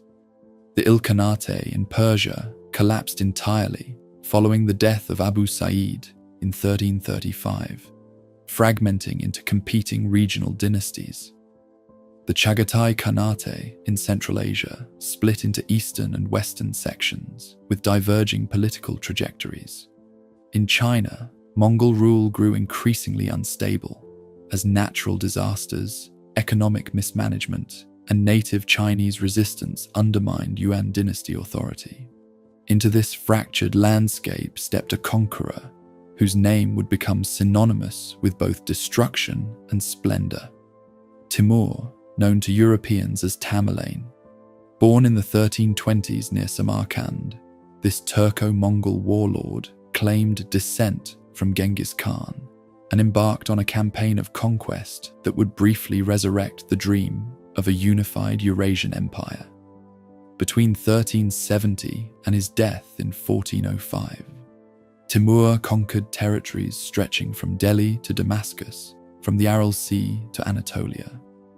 Unlike Genghis Khan, whose conquests ultimately facilitated commerce, Timur's campaigns caused lasting damage to the commercial infrastructure of Central and Western Asia. His armies systematically destroyed the irrigation systems of Mesopotamia that had sustained agriculture since Sumerian times. They demolished the commercial centers of the Middle East and India, massacring urban populations and deporting skilled artisans to Samarkand. His conquest of Delhi in 1398 resulted in the slaughter of perhaps 100,000 people in a single day. Damascus, Baghdad, and Aleppo suffered similarly devastating fates. While Timur made his capital at Samarkand into a magnificent showcase of Islamic architecture and patronized arts and sciences, the broader economic impact of his conquests was overwhelmingly negative for transcontinental commerce. The security and stability necessary for long-distance trade vanished. Merchants faced heightened risks and uncertainties. Commercial cities that had taken centuries to develop were depopulated or destroyed entirely. The carefully developed networks of credit, partnership, and trust that had facilitated trade across cultural boundaries collapsed amid the chaos of repeated invasions. Timur's empire disintegrated rapidly after his death, as his sons and grandsons fought for control of various territories. The resulting political fragmentation created additional barriers to trade, with multiple authorities demanding tolls, taxes, and customs duties along formerly unified routes. Merchants now had to negotiate passage through numerous competing jurisdictions, each seeking to extract maximum profit from the diminished flow of commerce. While Central Asia suffered from these political convulsions, equally significant changes were unfolding at the eastern terminus of the ancient network. The Ming dynasty, established in 1368 after the overthrow of Mongol rule, initially maintained an outward-looking commercial policy. Early Ming emperors dispatched the remarkable treasure fleets commanded by Admiral Zheng He, whose 7 voyages between 1405 and 1433 reached as far as East Africa, demonstrating China's capacity for maritime dominance. However, this brief period of Chinese maritime expansion soon gave way to more restrictive policies. After 1433, court factions opposed to naval expeditions gained the upper hand, arguing that such ventures drained the treasury while providing insufficient benefits. The treasure fleets were disbanded, shipyards fell into disrepair, and maritime technology stagnated.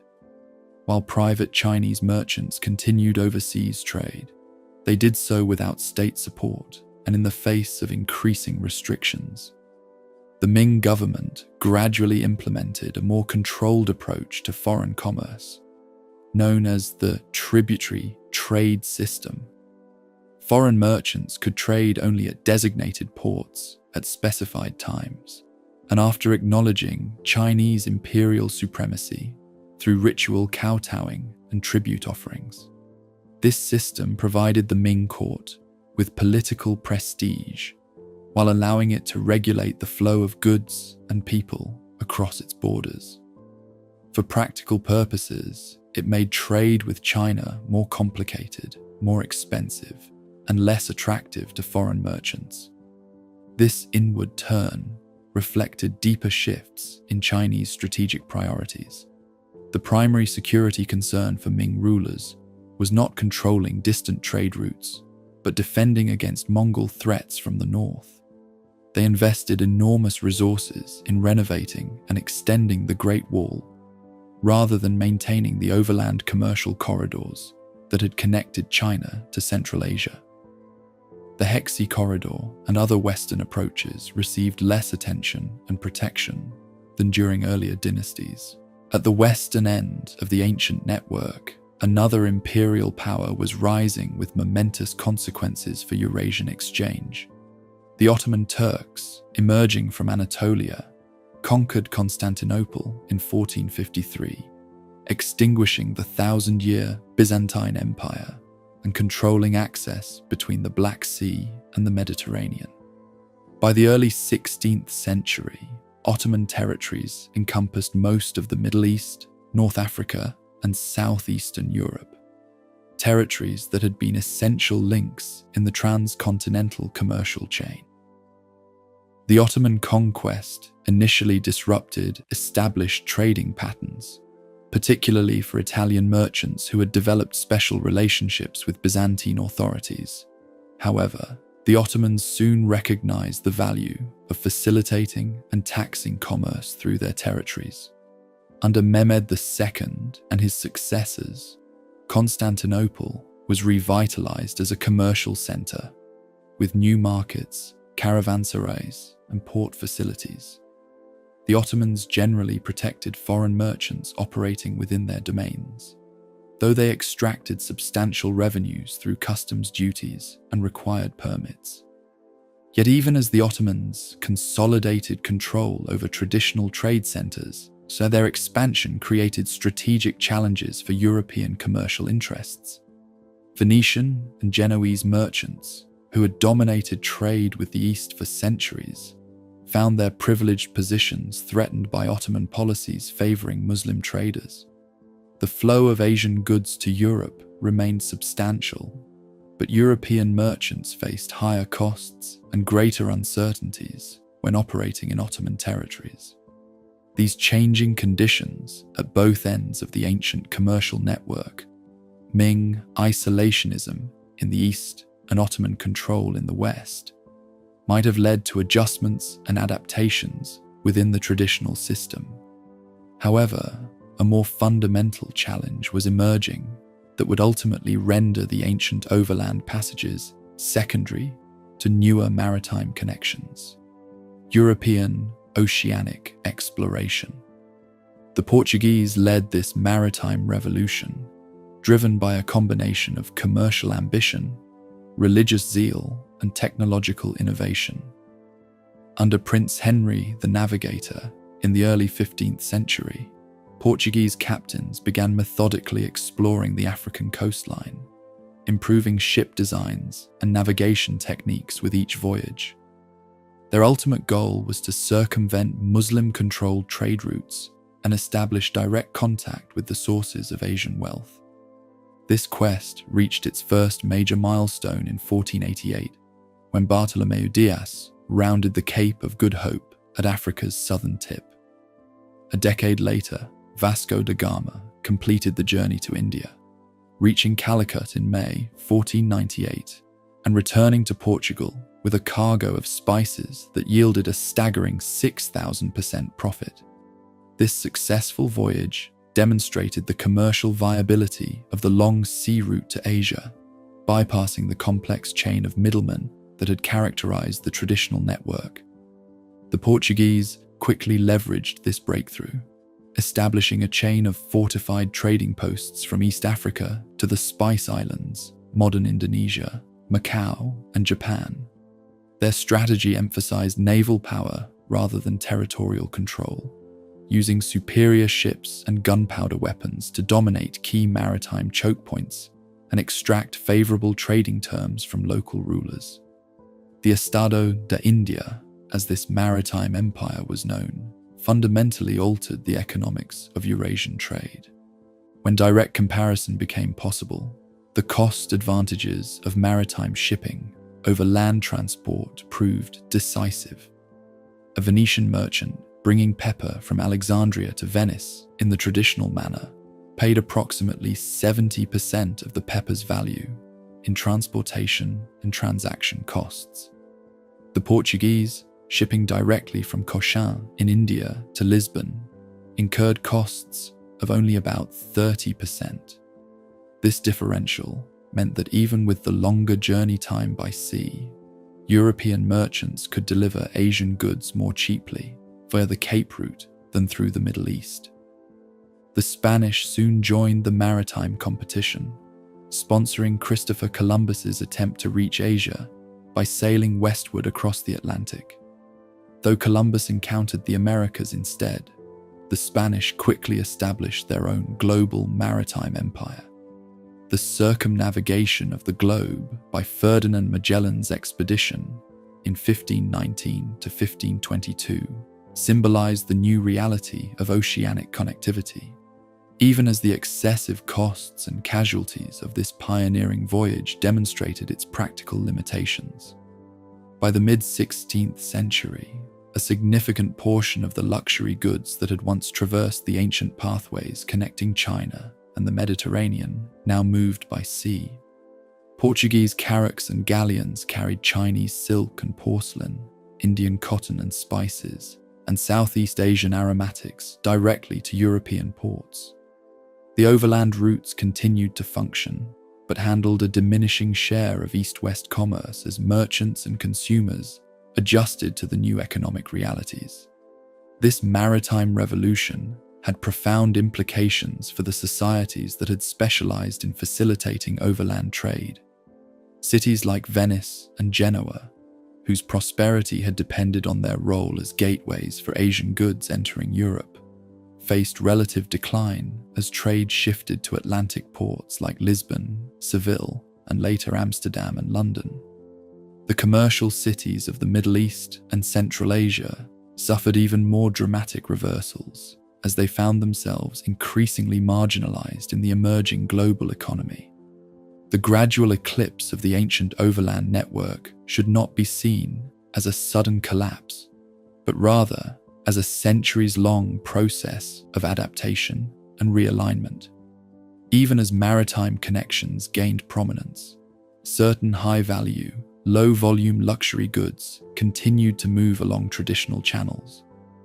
Regional commerce within Central Asia remained vibrant, with cities like Bukhara and Samarkand serving local and regional markets even as their role in intercontinental trade diminished. Overland routes linking China with Russia and the Ottoman Empire maintained significance for specific commodities and diplomatic exchanges. Moreover, the cultural and intellectual connections established during the heyday of the traditional network proved remarkably durable. Religious communities, scholarly traditions, artistic styles, and technological knowledge that had spread along the commercial arteries remained embedded in the societies they had reached. The legacy of centuries of cross-cultural exchange continued to shape developments in philosophy, science, art, and literature, long after the economic foundations of the network had eroded. By the dawn of the 17th century, the ancient pattern of Eurasian exchange had been fundamentally transformed. The age of European maritime empires had begun, initiating the process that would eventually create a truly global exchange network, incorporating the Americas and Oceania alongside the connected lands of Afro-Eurasia. The ancient passages that had carried silk from China to Rome, Buddhism from India to East Asia, and countless other material and cultural treasures between distant civilizations, now functioned primarily as regional trade routes, their transcontinental significance diminished, but never entirely forgotten. The declining practical importance of the overland network coincided with the mythologization of the Silk Road in European imagination. As direct contact with China increased, Europeans developed more accurate knowledge of silk production, geography, and Chinese society, but simultaneously romanticized the ancient trade routes as pathways of mystery and adventure. Marco Polo's account, first printed in 1477, found new readers fascinated by his descriptions of exotic lands and peoples. The ancient commercial network, even as it faded as an economic reality, began its afterlife as a powerful cultural symbol of connectivity and exchange between East and West. Long before European mariners ventured beyond familiar shores, the waters of the South China Sea, the Indian Ocean, and the Persian Gulf carried a vibrant maritime trade that complemented and sometimes rivaled the more famous overland passages. This aquatic network, sometimes called the Maritime Silk Road, linked the great civilizations of East Asia, Southeast Asia, the Indian subcontinent, the Middle East, and East Africa through seaborne commerce. Governed by the rhythm of monsoon winds rather than the challenges of mountain passes and desert crossings, these sea lanes fostered their own distinctive patterns of exchange, specialized port cities, and seafaring technologies. The origins of these maritime connections predate written history. Archaeological evidence indicates that seafarers were crossing the Taiwan Strait by 5,000 years ago. Bronze drums, manufactured in northern Vietnam, have been found throughout maritime Southeast Asia, suggesting extensive trade networks by the first millennium before the Common Era. Ancient Chinese accounts mention voyages to islands called Yichu and Lanfang, likely referring to Taiwan or the Philippines, while early Indian texts describe trading expeditions to Southeast Asian lands called Suvarnabhumi and Suvarnadvipa, names that evoke the gold-producing regions of the Malay Peninsula and Indonesian archipelago. These early maritime ventures remained relatively limited in scale until advances in shipbuilding and navigation enabled longer, safer voyages across open waters. By the time of the Han Dynasty, Chinese merchants were venturing south along the coast of Vietnam and beyond, while South Indian mariners were crossing the Bay of Bengal to reach Southeast Asian ports. The goods exchanged in this early maritime trade included many of the same luxury items that traveled the overland routes: silk, spices, precious metals, and gemstones, but also incorporated bulkier commodities like ceramics, timber, and grain that proved impractical for camel caravans. Maritime commerce accelerated dramatically during the Tang dynasty, coinciding with the golden age of the overland network. Chinese ships now regularly visited ports throughout Southeast Asia, while Persian and Arab vessels ventured as far as Guangzhou, Canton.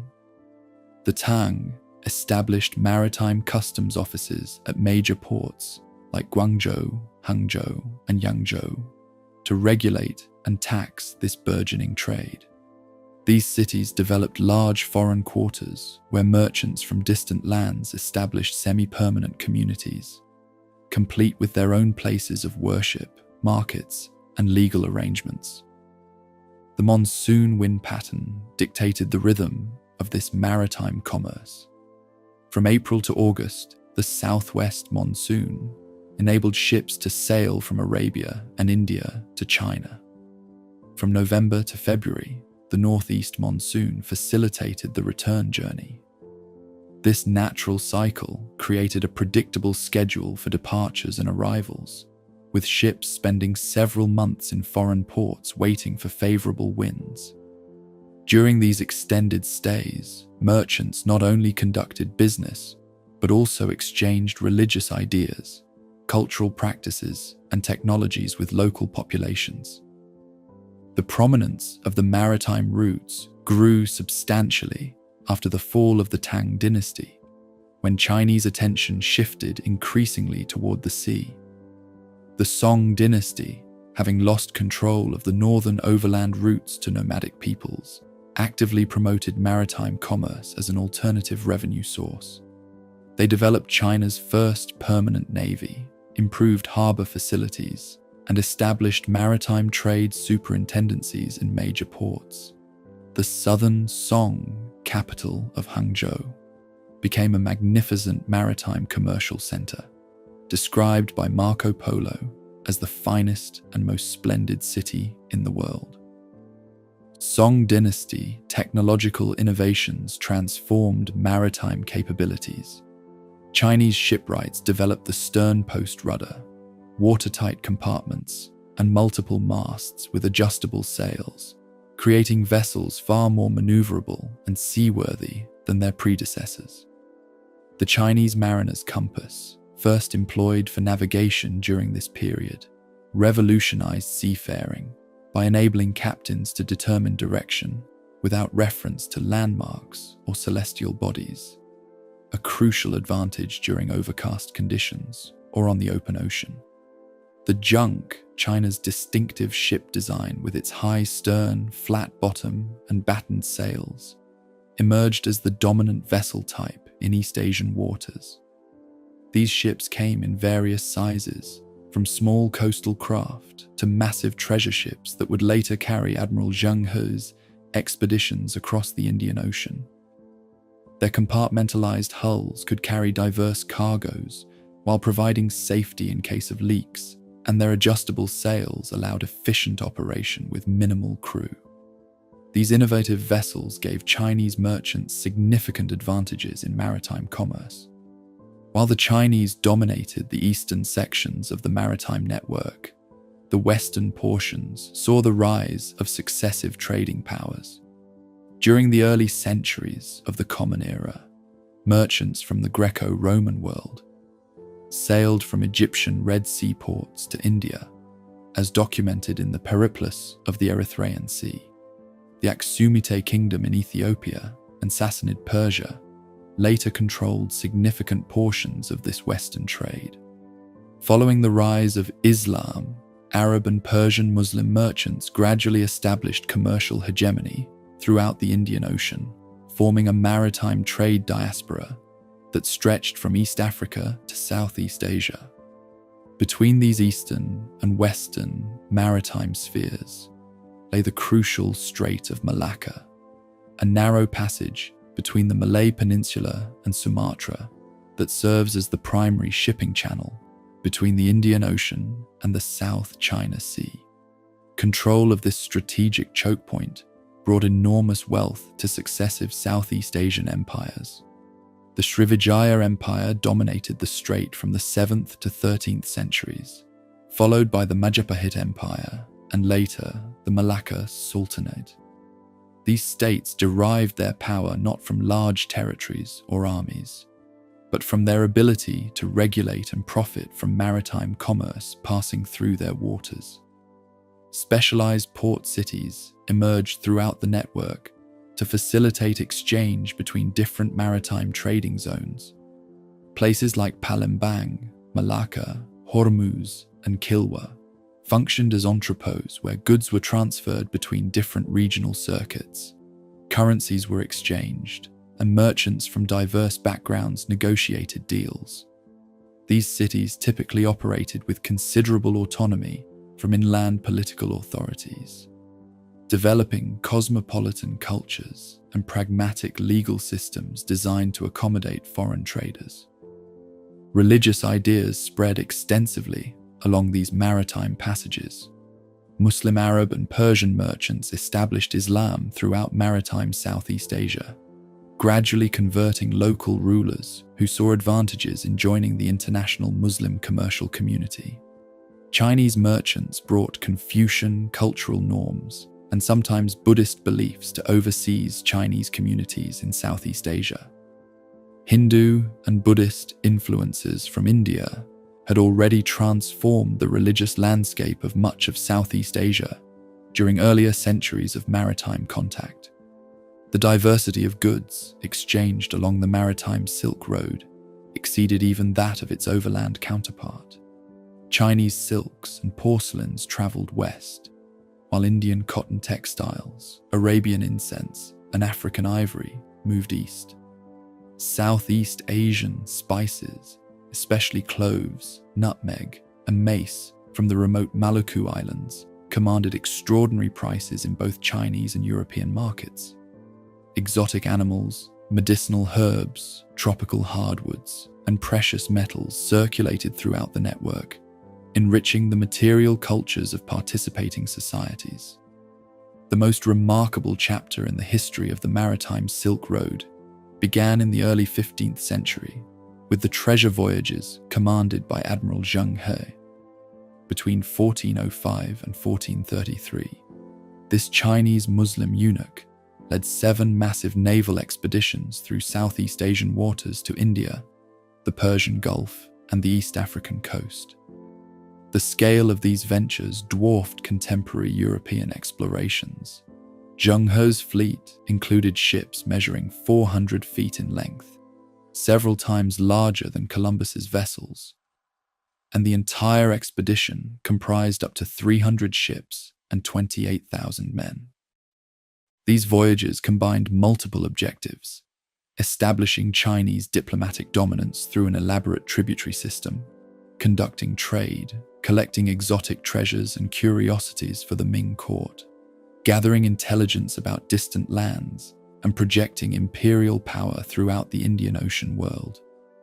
The expeditions typically involved peaceful ceremonies, where foreign rulers acknowledged Chinese suzerainty and offered tribute gifts, receiving valuable Chinese goods in return. However, the treasure fleets also engaged in occasional military actions against pirates or uncooperative local authorities. The abrupt termination of these voyages after 1433, followed by the Ming dynasty's increasing restrictions on maritime activity, represents one of history's great counterfactual junctures. Had China maintained its naval supremacy and maritime engagement, the subsequent history of global power relations might have unfolded very differently. Instead, the Ming turned inward, just as European powers began their own maritime expansions, ultimately allowing Western nations to dominate the very trade routes that China had once controlled. The Portuguese arrival in Asian waters, marked by Vasco da Gama's journey to Calicut in 1498, introduced a new and disruptive force into the ancient maritime networks. Unlike previous participants in the Indian Ocean trade, who generally operated within consensual frameworks that balanced competition with cooperation, the Portuguese employed naval firepower to impose advantageous trading arrangements. Their strategy centered on controlling key maritime choke points through a network of fortified bases: Hormuz at the entrance to the Persian Gulf, Malacca commanding the crucial strait, Macau providing access to the China trade.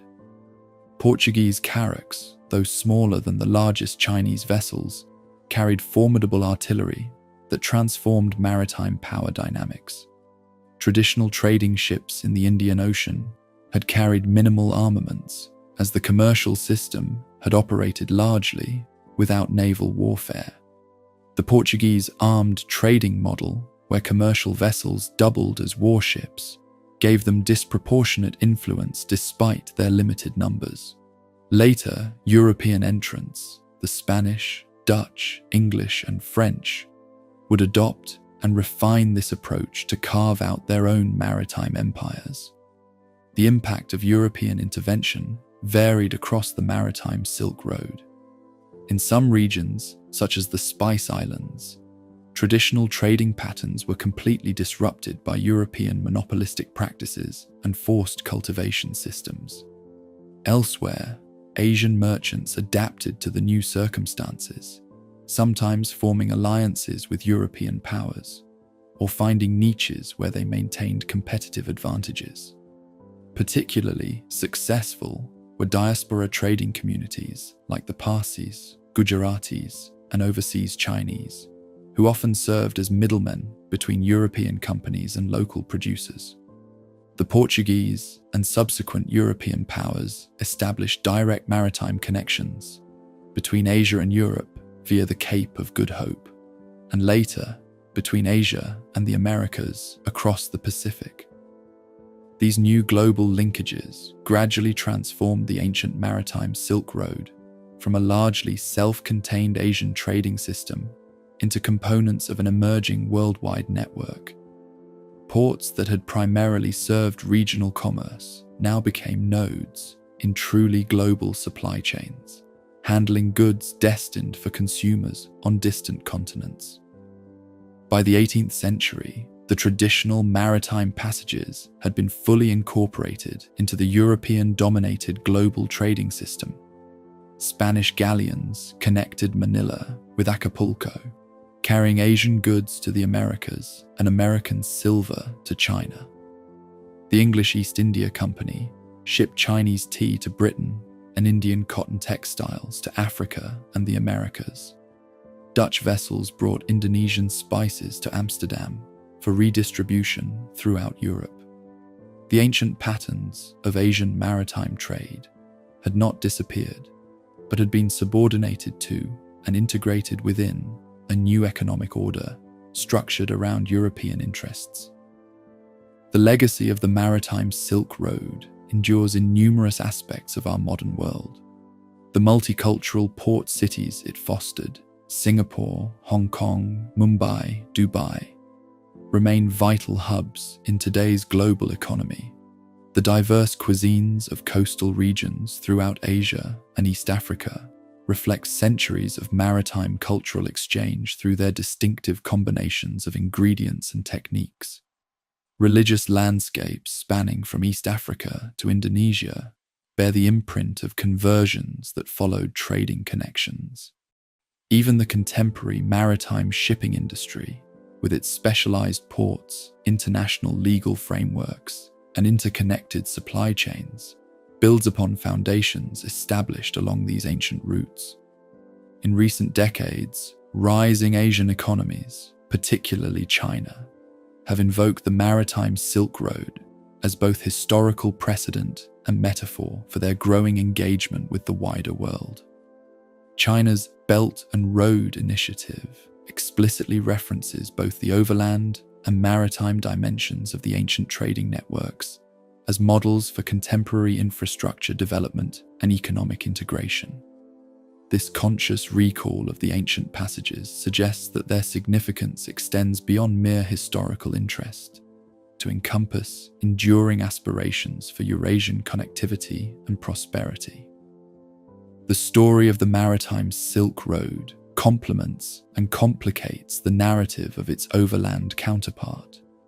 Together, they reveal a more complete picture of the complex exchanges that connected distant civilizations, facilitated cultural encounters, and shaped the development of human societies across the Afro-Eurasian world.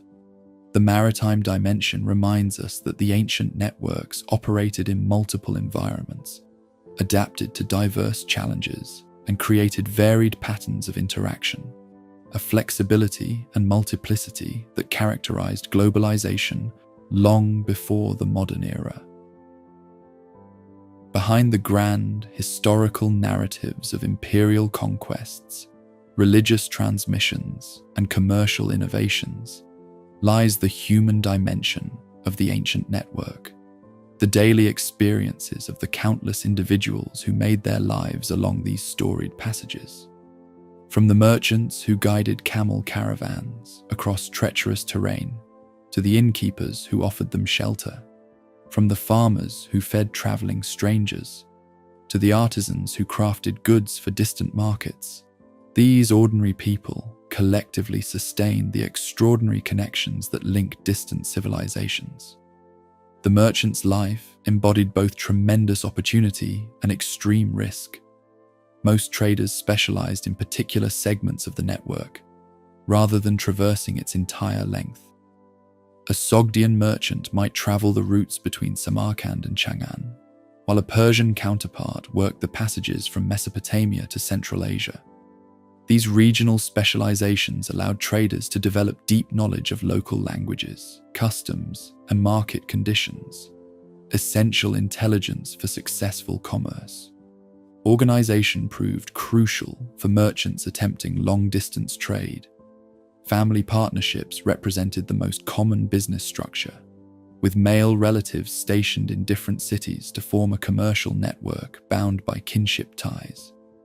A merchant house might position one brother in Bukhara, another in Merv, and a third in Kashgar, creating a chain of trusted agents who could receive shipments, negotiate sales, and transmit profits. These family networks often spanned generations, with sons apprenticed to the business from childhood and eventually taking over from their fathers. For journeys through difficult terrain, merchants typically formed caravans, temporary alliances for mutual protection and assistance. A typical caravan might include several merchant groups, each with their own goods and pack animals, traveling together under the leadership of a caravan guide or bashi. This experienced professional knew the routes intimately, including the locations of water sources, dangerous passes, and safe camping grounds. The Bashi negotiated with local authorities for passage rights, organized guards, and resolved disputes among travelers. The choice of pack animals depended on terrain and climate. Bactrian camels, with their 2 humps and thick fur, excelled in the cold deserts and mountains of Central Asia. Dromedaries, with single humps and leaner builds, performed better in the hot deserts of Arabia and North Africa. Horses provided faster transportation for valuable, lightweight goods and messages. Mules offered sure-footed transport through mountain passages. Yaks served at the highest elevations in the Tibetan plateau. Each animal required specialized knowledge regarding feeding, loading, and care, creating distinct vocational niches for animal handlers along the routes. Communication across linguistic boundaries presented a constant challenge. Major trading centers like Chang'an, Samarkand, or Baghdad had resident translator communities who facilitated transactions between merchants speaking different languages. Elsewhere, traders relied on crude trade pigeons, gesture, or multilingual intermediaries. Successful merchants often acquired working knowledge of multiple languages. Historical sources mention Sogdian traders who could converse in 6 or more tongues, an essential skill in their role as cross-cultural middlemen. The management of currencies and values posed another practical difficulty. Silver dirhams from the Islamic world, copper cash from China, gold bezants from Byzantium, and uncoined precious metals all circulated along various segments of the network. Money changers in major markets offered conversion services, but often at unfavorable rates. Merchants had to master complex calculations involving different weight standards, purity assessments, and fluctuating exchange values. Many traders carried small scales and touchstones to verify the weight and quality of coins received in distant markets. Risk management strategies evolved to address the inherent dangers of long-distance trade. Letters of credit allowed merchants to deposit funds in one city and withdraw equivalent amounts elsewhere, reducing the need to transport large quantities of precious metals. Commender partnerships spread risk among multiple investors, with sleeping partners providing capital while traveling partners contributed labor and expertise. Some merchants diversified their shipments across multiple caravans, ensuring that the loss of a single group would not prove financially ruinous. Religious faith accompanied merchants on their journeys, providing both spiritual comfort and practical community connections. Muslim traders found mosques and fellow believers in cities throughout Central Asia and China. Christian merchants, particularly Nestorians and Armenians, maintained churches and trading colonies along the routes. Jewish merchants benefited from the network of Jewish communities stretching from Spain to China, where they could observe religious practices, obtain kosher food, and secure lodging with co-religionists. These religious affiliations often doubled as business networks, with houses of worship serving as places to exchange commercial information and form partnerships. The physical dangers facing merchants remained considerable despite these adaptive strategies. Bandits plagued remote stretches of the routes, particularly in mountain passes and desert margins, where official authority proved tenuous. Natural hazards claimed many lives: sandstorms in the Taklamakan Desert, blizzards in the Pamir Mountains, flash floods in arid regions. Disease represented another constant threat, with merchants exposed to unfamiliar pathogens as they traveled between different disease environments. Many traders never returned from their journeys, their fates recorded only in brief mentions in business correspondence. The success of transcontinental commerce depended not only on the merchants who transported goods, but also on the infrastructure that supported their journeys. The caravanserai, a fortified inn, providing secure lodging for travelers and their animals, represented perhaps the most important element of this infrastructure. These structures appeared throughout the network from Anatolia to China, following similar functional designs despite regional architectural variations. Typically built as rectangular enclosures with a single defensible entrance, they featured rooms for travelers around a central courtyard, with stables for animals along the perimeter walls. Entering a caravanserai at dusk, a weary merchant would find a microcosm of the network's diversity.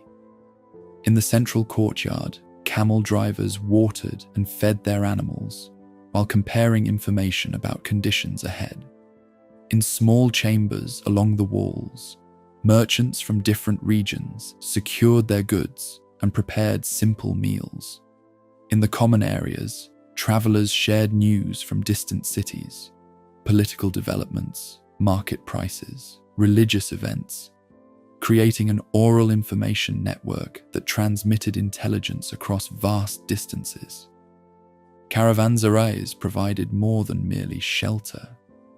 Many offered specialized services: blacksmiths who could repair metal goods or shoe horses, food vendors selling local provisions, money changers facilitating transactions between different currency zones, and scribes who could prepare commercial documents or write letters home for illiterate travelers.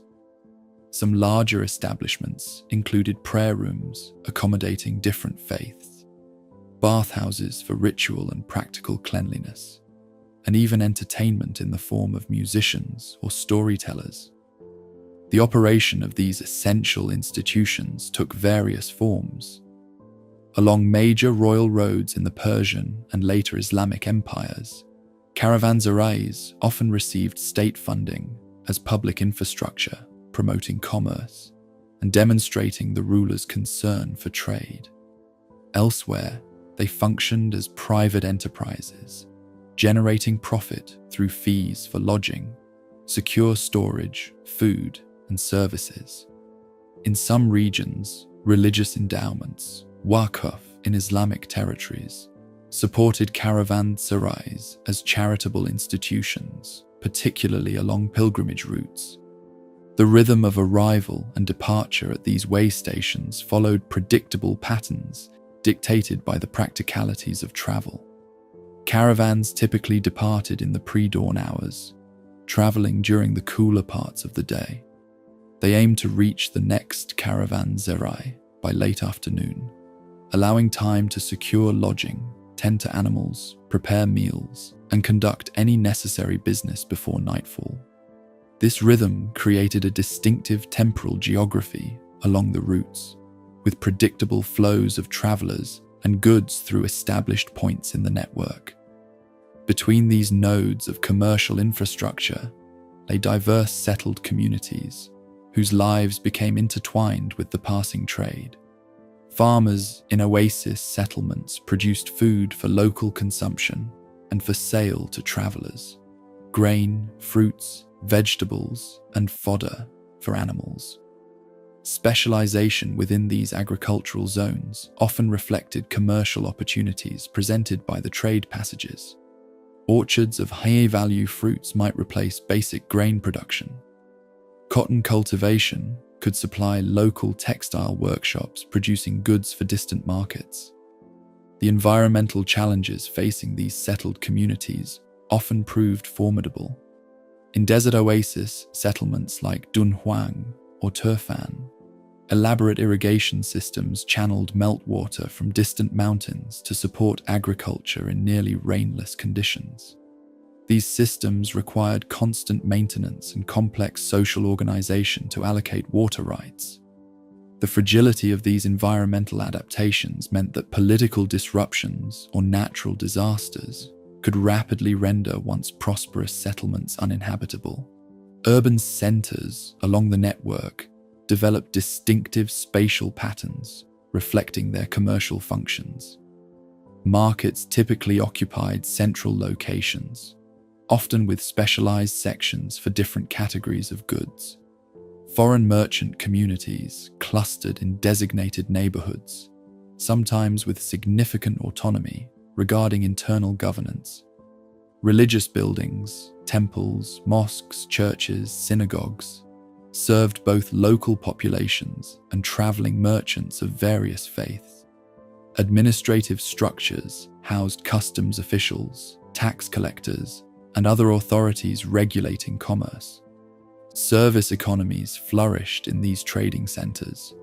Innkeepers, cooks, and bathhouse operators provided for travelers' physical needs. Entertainers, musicians, dancers, storytellers, and prostitutes offered diversions for merchants far from home. Craftspeople repaired damaged goods and equipment, or created new products incorporating influences from passing trade. Financial specialists facilitated complex transactions across currency zones and provided credit services. Together, these occupations created distinctive urban economies oriented around the needs of commerce. The cosmopolitan character of major trading cities created unique cultural environments. In places like Chang'an during the Tang dynasty or Baghdad under the Abbasids, residents encountered diversity in everyday life, different languages in the marketplace, varied styles of dress in the streets, multiple cuisines available for consumption, and diverse religious practices visible in public spaces. This exposure to difference fostered pragmatic tolerance in commercial contexts, even when religious or political authorities promoted exclusivist ideologies. Women played more significant roles in the commercial culture of the ancient network than conventional historical narratives often acknowledge. While long-distance trade expeditions remained predominantly male enterprises due to physical dangers and cultural restrictions on female mobility, women participated extensively in the commercial life of trading centers. They worked as innkeepers, food vendors, textile producers, and marketplace sellers. Elite women sometimes controlled substantial commercial investments, acting as silent partners who provided capital for trading ventures. The textile industry, particularly crucial to the network given the prominence of silk and other fabric trades, employed predominantly female labor in many regions. From Chinese silk workshops to Persian carpet manufactories, women performed the painstaking work of spinning, weaving, and embroidering textiles that would travel thousands of miles. In some areas, such as Sogdiana, archaeological evidence suggests women managed substantial textile workshops that produced luxury goods for export. Cross-cultural marriages frequently occurred in trading communities, creating families that embodied the network's connective function. Chinese historical records mention Western merchants who married local women in Tang dynasty cities. In Central Asian oasis towns, genetic studies of ancient remains reveal individuals with mixed ancestry from distant regions. These marital alliances often served commercial purposes, creating kinship bonds that facilitated business relationships across cultural boundaries. The children of such unions grew up in multicultural households, often acquiring multiple languages and cultural competencies that proved valuable in commercial contexts. Some historical sources mention individuals with mixed heritage who served as cultural intermediaries, interpreters, guides, or diplomatic envoys who could navigate different social systems. These bicultural individuals embodied the network's integrative effects at the most personal level. Nomadic peoples played distinctive roles in the transcontinental exchange system, sometimes serving as predators on trade through raiding, but more often participating as producers, protectors, and transporters. Steppe nomads supplied horses, wool, leather, and dairy products to settled communities. Their mobility and military prowess made them valuable as caravan guards in dangerous regions.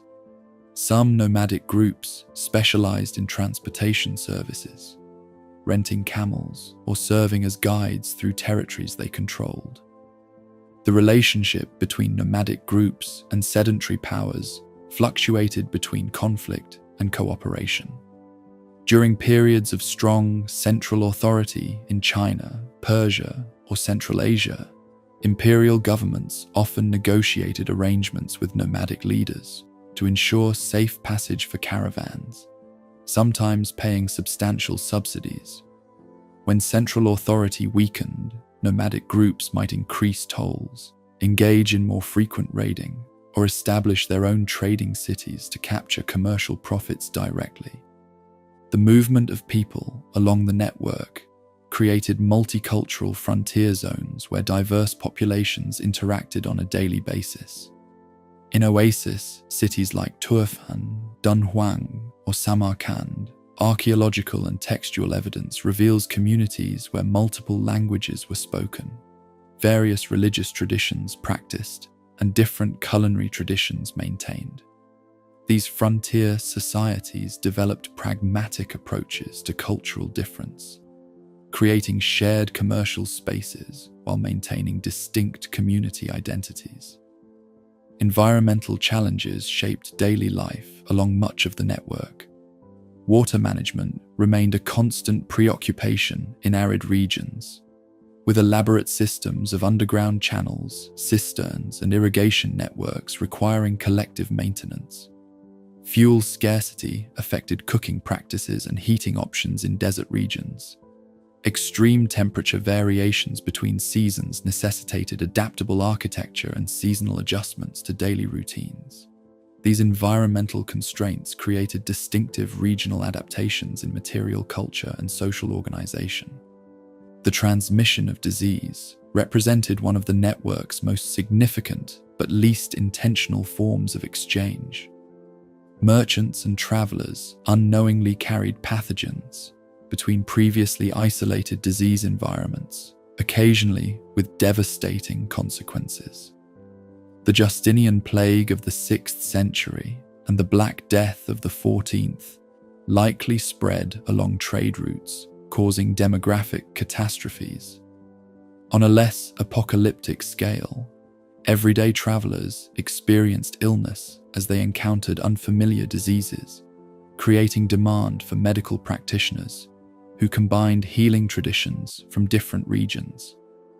Medical knowledge itself traveled the network, creating hybrid healing traditions that incorporated elements from multiple systems. Persian physicians adopted techniques from Indian Ayurvedic medicine. Chinese doctors incorporated herbs from Central Asia into their pharmacopoeia.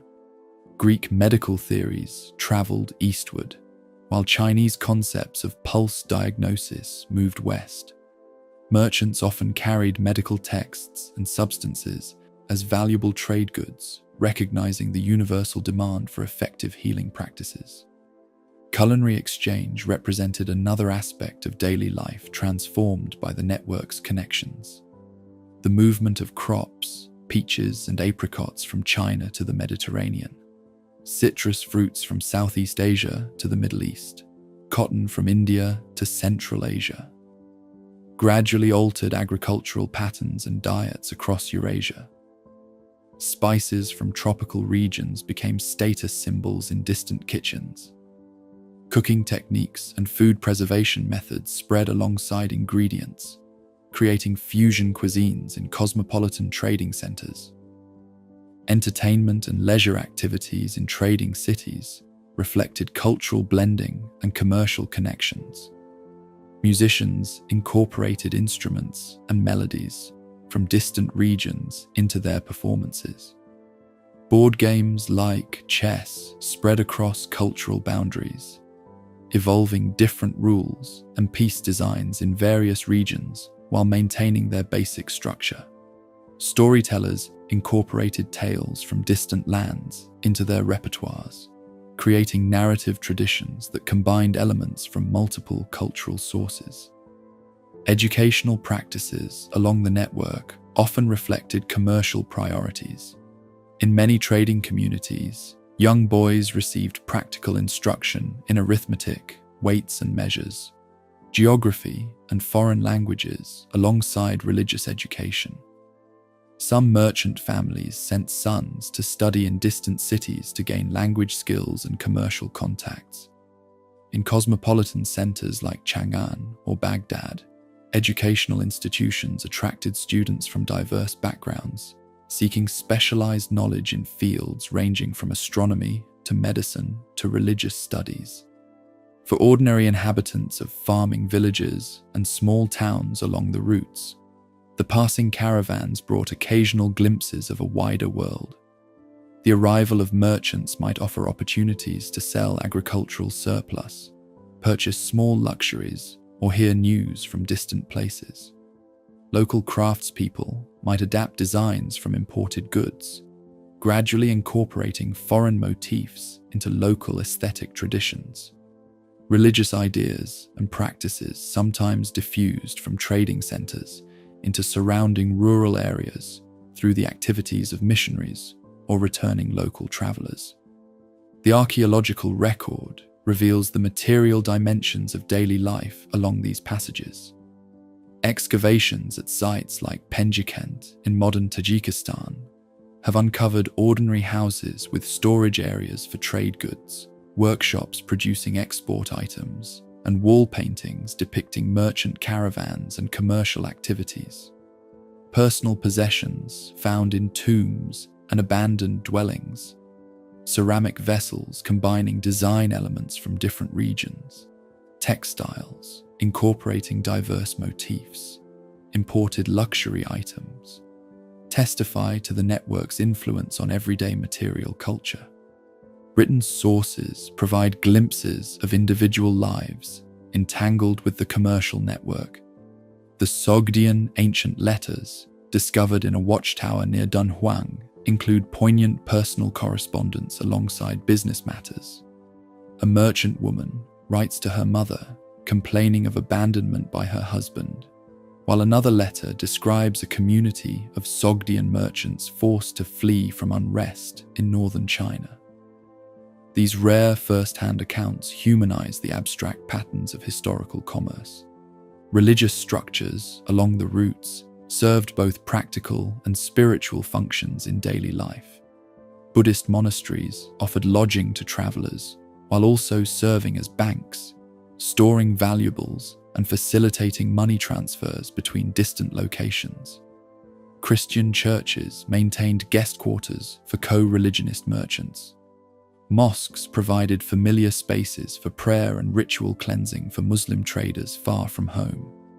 These institutions often accumulated wealth through donations from successful merchants seeking spiritual merit or community recognition.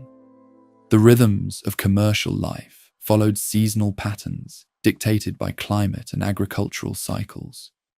In many regions, winter snows closed mountain passes, creating distinct trading seasons. The annual Muslim pilgrimage to Mecca, Hajj, created predictable trade fairs that attracted merchants from across the Islamic world. Agricultural harvest times determined when certain goods became available for export. These natural and cultural calendars created a temporal framework that organized commercial activities across vast distances. For all its cosmopolitan connections, daily life along the network remained deeply embedded in local realities. Most inhabitants of trading cities primarily engaged with their immediate social worlds: family, neighborhood, religious community, professional guild, while benefiting from the economic opportunities and cultural influences that long-distance connections provided. The transcontinental commercial system represented an additional layer of experience, rather than a replacement for local identities and traditions. The archaeological and textual evidence of daily life along the network reveals neither a utopian multicultural paradise nor a world defined primarily by conflict between civilizations. Instead, it shows pragmatic adaptations to the opportunities and challenges of cross-cultural exchange. Communities developing practical arrangements for commercial cooperation while maintaining distinct identities. Individuals navigating multiple cultural systems while remaining grounded in particular traditions. And material cultures incorporating foreign elements while preserving distinctive local characteristics. The human experience of the ancient network reminds us that grand historical processes ultimately unfold through the everyday decisions and actions of ordinary people. Merchants calculating profits and risks, artisans adapting designs to appeal to foreign markets, innkeepers accommodating travelers from distant lands, farmers adjusting cultivation patterns to meet new demands. In their collective activities, these individuals created and sustained one of history's most remarkable achievements in cross-cultural connection, leaving legacies that continue to shape our global civilization. As the ancient pathways that once carried silk and spices across continents gradually faded from active use, they left behind a complex legacy that continues to shape our modern world. The connections forged through centuries of exchange altered human societies in profound and often irreversible ways, transforming cultures, technologies, religions, and even the biological composition of populations across Eurasia. This enduring impact extends far beyond the mere movement of luxury goods, touching virtually every aspect of human civilization. The biological exchanges facilitated by the ancient network permanently transformed ecosystems and human diets across continents. Fruits like peaches and apricots, originally domesticated in China, became staples in Persian and Mediterranean orchards.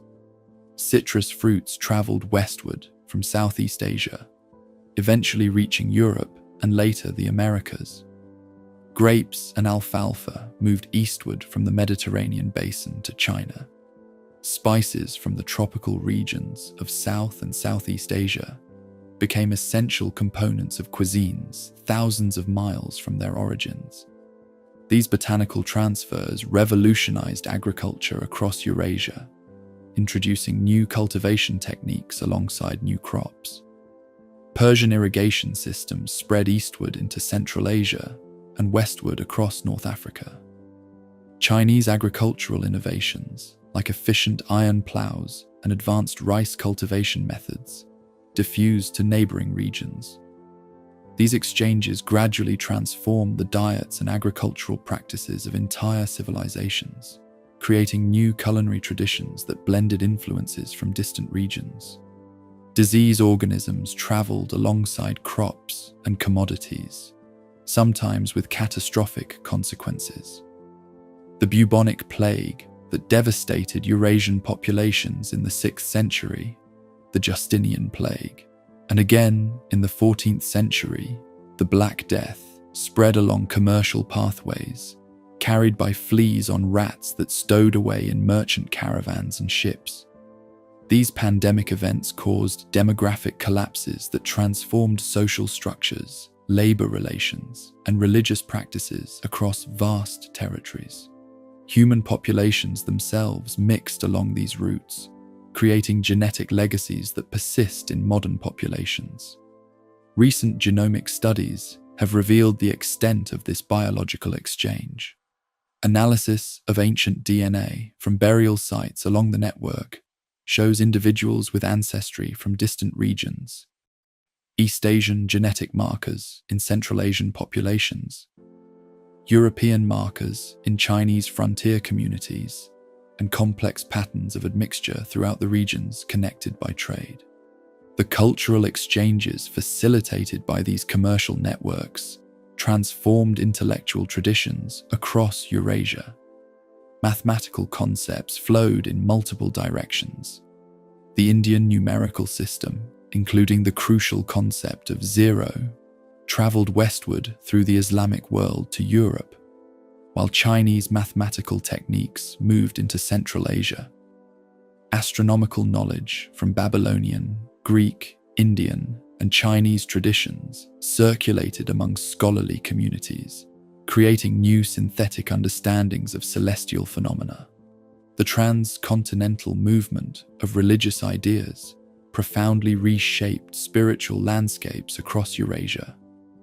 Buddhism traveled from India through Central Asia to become a dominant faith in China, Korea, Japan, and Southeast Asia, developing distinctive regional forms as it adapted to different cultural contexts.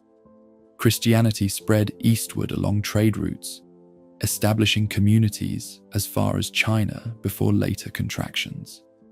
Islam followed commercial networks across Central Asia and into Western China, as well as along maritime routes to Southeast Asia.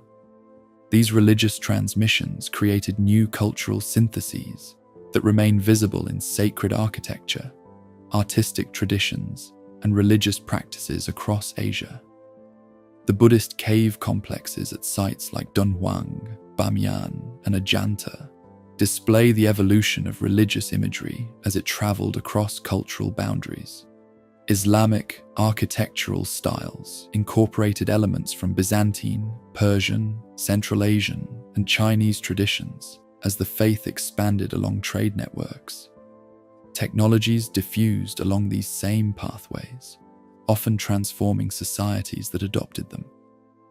Paper manufacturing, originally developed in China around the 2nd century AD, spread westward along trade routes, reaching Samarkand by the 8th century and the Islamic world shortly thereafter. This technology revolutionized information storage and transmission, making books more affordable and contributing to increased literacy rates and scholarly activity throughout Eurasia. The transfer of paper-making technology exemplifies how innovations often transformed as they moved between cultures. Persian papermakers modified Chinese techniques, using new raw materials and developing distinctive sizing methods. These adaptations continued as papermaking spread to Europe through Islamic Spain and Sicily, creating regional variations suited to local resources and needs. Similar patterns of adoption and adaptation characterized the spread of textile technologies, metallurgical techniques, and architectural innovations. Artistic traditions flowed along the commercial arteries, creating hybrid aesthetic forms that combined elements from diverse cultural sources. The most famous example may be the Greco-Buddhist art of Gandhara, which merged Hellenistic sculptural techniques with Buddhist iconography, creating a distinctive visual language that influenced religious art across Asia. Similar processes of artistic exchange occurred in textiles, ceramics, metalwork, and other decorative arts, as artisans incorporated foreign motifs and techniques into local traditions. Languages and writing systems spread along with trade, creating new linguistic communities and facilitating cross-cultural communication. Sogdian, an Iranian language, became a lingua franca of the Silk Road during the Middle Period, used in commercial documents from the Mediterranean to China. Later, Persians served similar functions across much of Central and South Asia. The spread of alphabetic writing systems from the western regions of Eurasia transformed literary cultures across the continent. The legacy of these ancient exchanges extends beyond tangible cultural elements to encompass institutions and practices that structure modern global interactions. Contemporary international commercial law incorporates principles developed to facilitate trade between merchants from different legal traditions. Financial instruments, like letters of credit and commender partnerships, developed to manage the risks of long-distance trade, evolved into modern banking and investment practices. Even diplomatic protocols bear the imprint of practices developed to facilitate interaction between political entities connected by trade. The exchange of ambassadors, the use of written communications in multiple languages, and ceremonial practices surrounding diplomatic encounters all evolved through centuries of cross-cultural contact along the commercial networks. These institutional legacies structure international relations in ways that participants rarely recognize as products of historical exchange. The historical memory of these ancient connections has itself become a powerful cultural resource in the modern world. The term Silk Road, coined by German geographer Ferdinand von Richthofen in 1877, has evolved from a scholarly concept into a potent metaphor for cross-cultural exchange and peaceful interaction between civilizations. This romanticized vision of the historical network has been deployed for various cultural, political, and economic purposes in contemporary societies. Tourism along the historic routes has developed into a major economic sector for many countries. Sites like Samarkand, Bukhara, Dunhuang, and Xi'an market their Silk Road heritage to international visitors, often emphasizing romantic visions of camel caravans and exotic bazaars. UNESCO has designated numerous Silk Road sites as World Heritage locations, providing both protection for historical monuments and frameworks for tourism development. Museums across Eurasia and beyond showcase artifacts from these ancient exchanges, constructing narratives about cultural connections that often serve contemporary diplomatic and political purposes. Exhibitions featuring Silk Road treasures become vehicles for cultural diplomacy between modern nations, symbolically reinstating connections that existed in the pre-modern world. These museum presentations typically emphasize peaceful exchange while downplaying historical conflicts and exploitation. Academic interest in the historical network has flourished in recent decades, with archaeological projects, language studies, and historical research illuminating previously obscure aspects of transcontinental exchange. Digital humanities initiatives have created virtual archives combining materials from collections across the world, allowing scholars to reconstruct connections that were severed by modern political boundaries. This academic work often explicitly positions itself as recovering knowledge that challenges nationalist historical narratives. The most ambitious modern invocation of the ancient network is China's Belt and Road Initiative, BRI. Announced in 2013 as a massive infrastructure development program spanning much of Eurasia and extending to Africa. This project explicitly frames itself as a revival of the ancient Silk Road, positioning contemporary Chinese economic expansion as a continuation of historical patterns of mutually beneficial exchange rather than as a novel form of influence. The BRI encompasses both overland transportation corridors through Central Asia and maritime shipping lanes through the Indian Ocean, consciously paralleling both the terrestrial and maritime dimensions of the historical network. This massive investment program includes railways, highways, ports, pipelines, and digital infrastructure, creating new physical connections between China and markets across Eurasia and Africa. The political rhetoric surrounding this initiative deliberately evokes the cultural exchanges and commercial prosperity associated with the historical Silk Road, while minimizing less positive aspects of that history. This selective use of historical analogy illustrates how the legacy of the ancient network has become not merely a subject of scholarly interest, but also a resource for contemporary geopolitical projects seeking historical legitimacy. Beyond specific initiatives like the BRI, the concept of the Silk Road has become a powerful metaphor in international relations discourse. Political leaders invoke the historical network when advocating for open trade policies, cross-cultural dialogue, and peaceful coexistence between civilizations.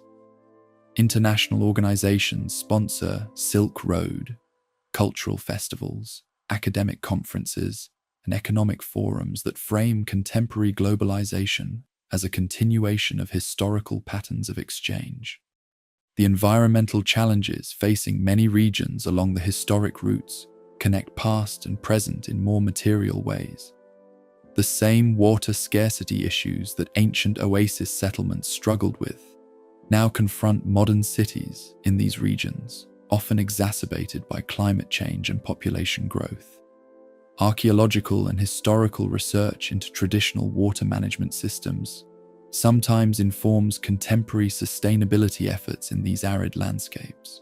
As modern societies confront the complexities of globalization, its opportunities and challenges, its inequalities and connections, the history of the ancient network offers valuable perspective. It reminds us that cross-cultural exchange has deep historical roots, that civilizations have always been interconnected rather than isolated, and that the movement of goods has invariably been accompanied by the exchange of ideas, technologies, and cultural practices. The legacy of the ancient commercial passages extends beyond museums and history books into the fabric of our daily lives. The foods we eat, the technologies we use, the religious traditions we practice, the languages we speak, and even the genetic heritage we carry within our bodies. This enduring influence testifies to the profound impact of these trading networks on human civilization, an impact that continues to shape our world in countless visible and invisible ways. Perhaps the most significant legacy of all is the demonstration that diverse civilizations could create systems of peaceful exchange, despite differences in language, religion, and cultural values. While conflicts certainly occurred along these routes, the predominant pattern was one of pragmatic cooperation for mutual benefit. This historical example of sustained cross-cultural interaction offers both inspiration and practical lessons for our increasingly interconnected global society. The story of these ancient pathways connecting distant civilizations thus remains not merely historical curiosity, but living heritage, a testament to human ingenuity, adaptability, and the enduring power of peaceful exchange to transform societies across vast distances and across the centuries.